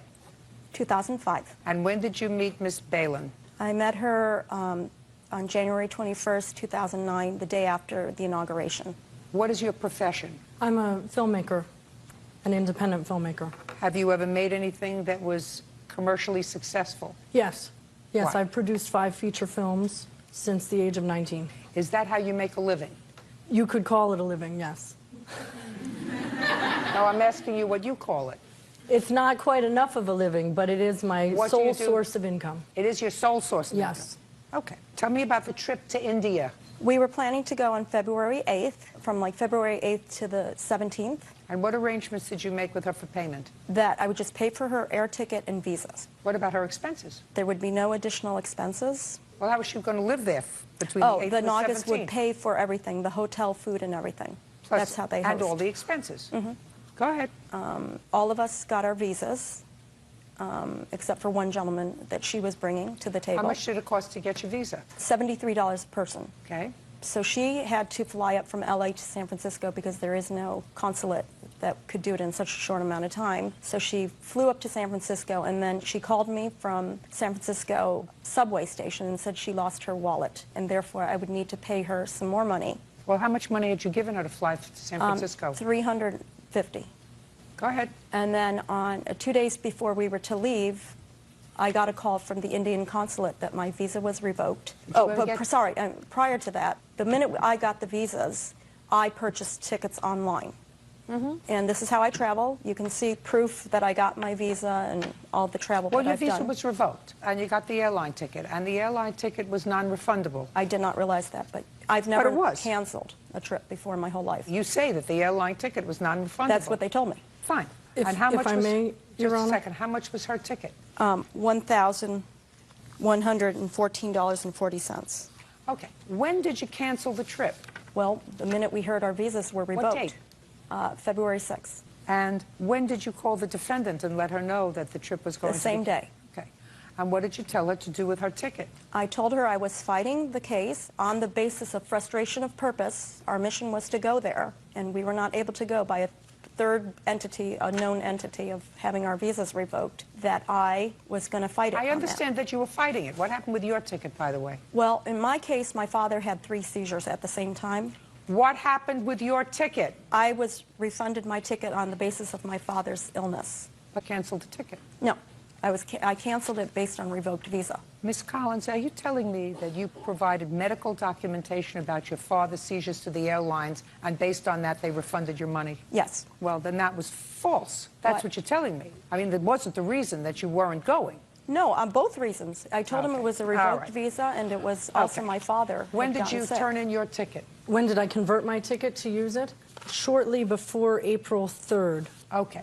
Now, trip was canceled in February, correct? Yes. Between February and April, what communication did you have with Ms. Collins about returning that ticket to you? About somewhere up to 30 days from the cancellation of the trip, Ms. Collins called me to notify me that Continental Airlines had denied her claim, that the tickets were non-refundable, that she was going to have to litigate against the Indian government to be reimbursed because she had gone through all the procedures with Continental, and that the ticket was only usable in my name, that she would not be reimbursed, and that the ticket was only good for 1 year. So could I use the ticket, she suggested, and pay her the difference so that she could be reimbursed? I was very clear during that phone conversation that as an independent filmmaker, I was not in the position to take a trip and reimburse her, and that I wouldn't use the ticket. How was she to be reimbursed with regard to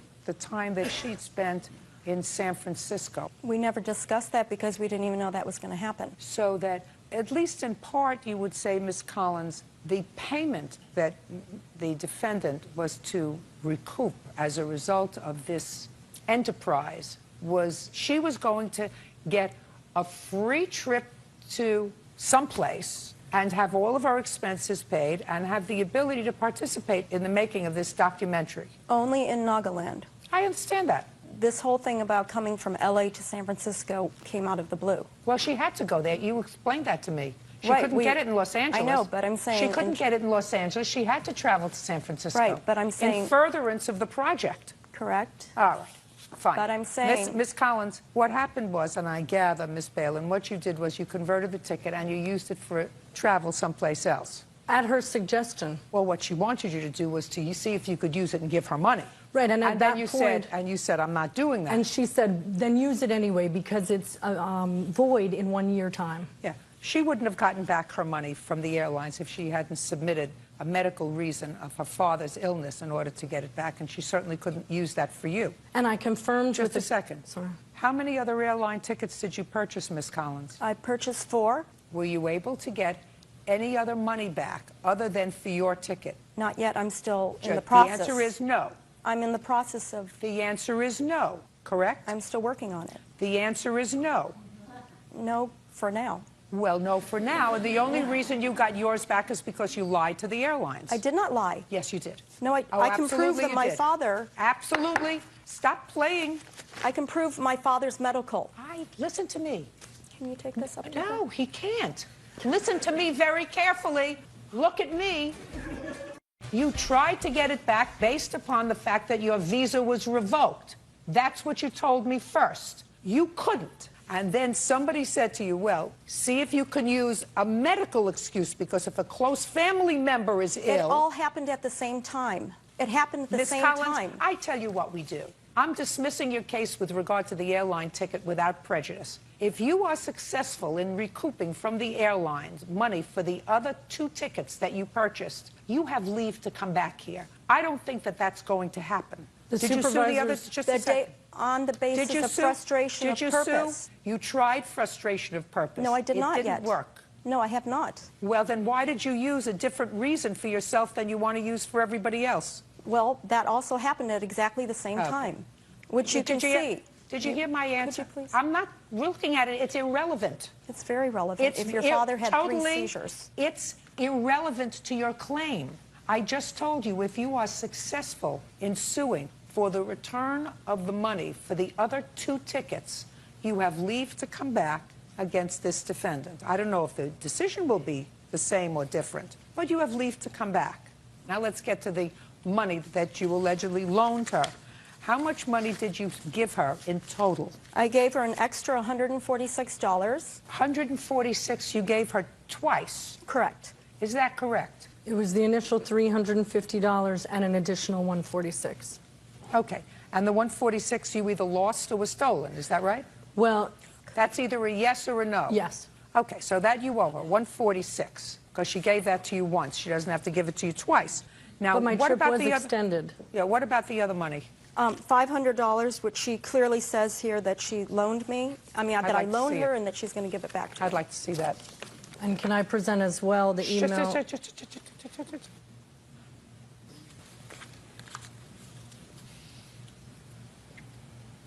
Fine. So I have here an indication that you acknowledge this $500 as a loan that she made to you. And you say, since we will not be working together on this project, I will get you the $500 that you loaned me as soon as possible. I told you at the time that I didn't know when I could get it back to you, and you said not to worry. Unfortunately, I still do not have it, and you are right about my personal finances, so I will focus on getting a job to pay you back as soon as possible. And the sentence prior to that indicates it was always intended that I would donate my time to get the project off the ground, but the intention was to raise financing for the short documentary and that I would receive a consulting fee for that. I understand that, but that never happened. He canceled the film. No, she didn't cancel the film. The film was canceled. The trip to India was canceled. Correct. But I was still working for her after the trip was canceled. You want to show me somewhere where There's you say more in there, too. I don't owe you this $500? Is that what you want to show me? Yes. Where does it say that? Further down in the email, the second paragraph, I will not be reimbursing you for any of these costs now or in the future. No, In turn, I will... We'll be discussing the trip was canceled. I will not be reimbursing you for any of those costs now or in the future. In turn, I will not be billing you for any of my time or for the week I lost trying to procure visas in San Francisco. Okay, but you owe her the $500. It was to be deducted from my salary. No. You owe her the $500. Stop it. You're embarrassing yourself. Anything else, Ms. Collins? Yeah, there's more in there. What? I mean, more references that was just a loan. I acknowledge that was a loan. Okay. Can I submit, Your Honor, that my visa was not revoked? I don't care. Okay. I don't care. There's no way she could go into Nagaland. Nobody can go as a single person there. Listen to me, madam. You have my answer with regard to the airplane ticket. You were able to get yours reimbursed, whatever way you chose to get yours reimbursed. Because Don't show me about your father.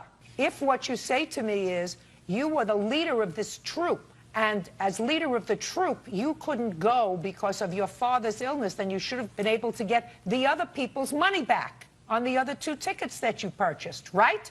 But you didn't, and you can't get hers. I told you, you get the airlines to reimburse the other 2. Come back and maybe we'll talk. Right now, all she owes you is $646. Judgment for the plaintiff, that's all.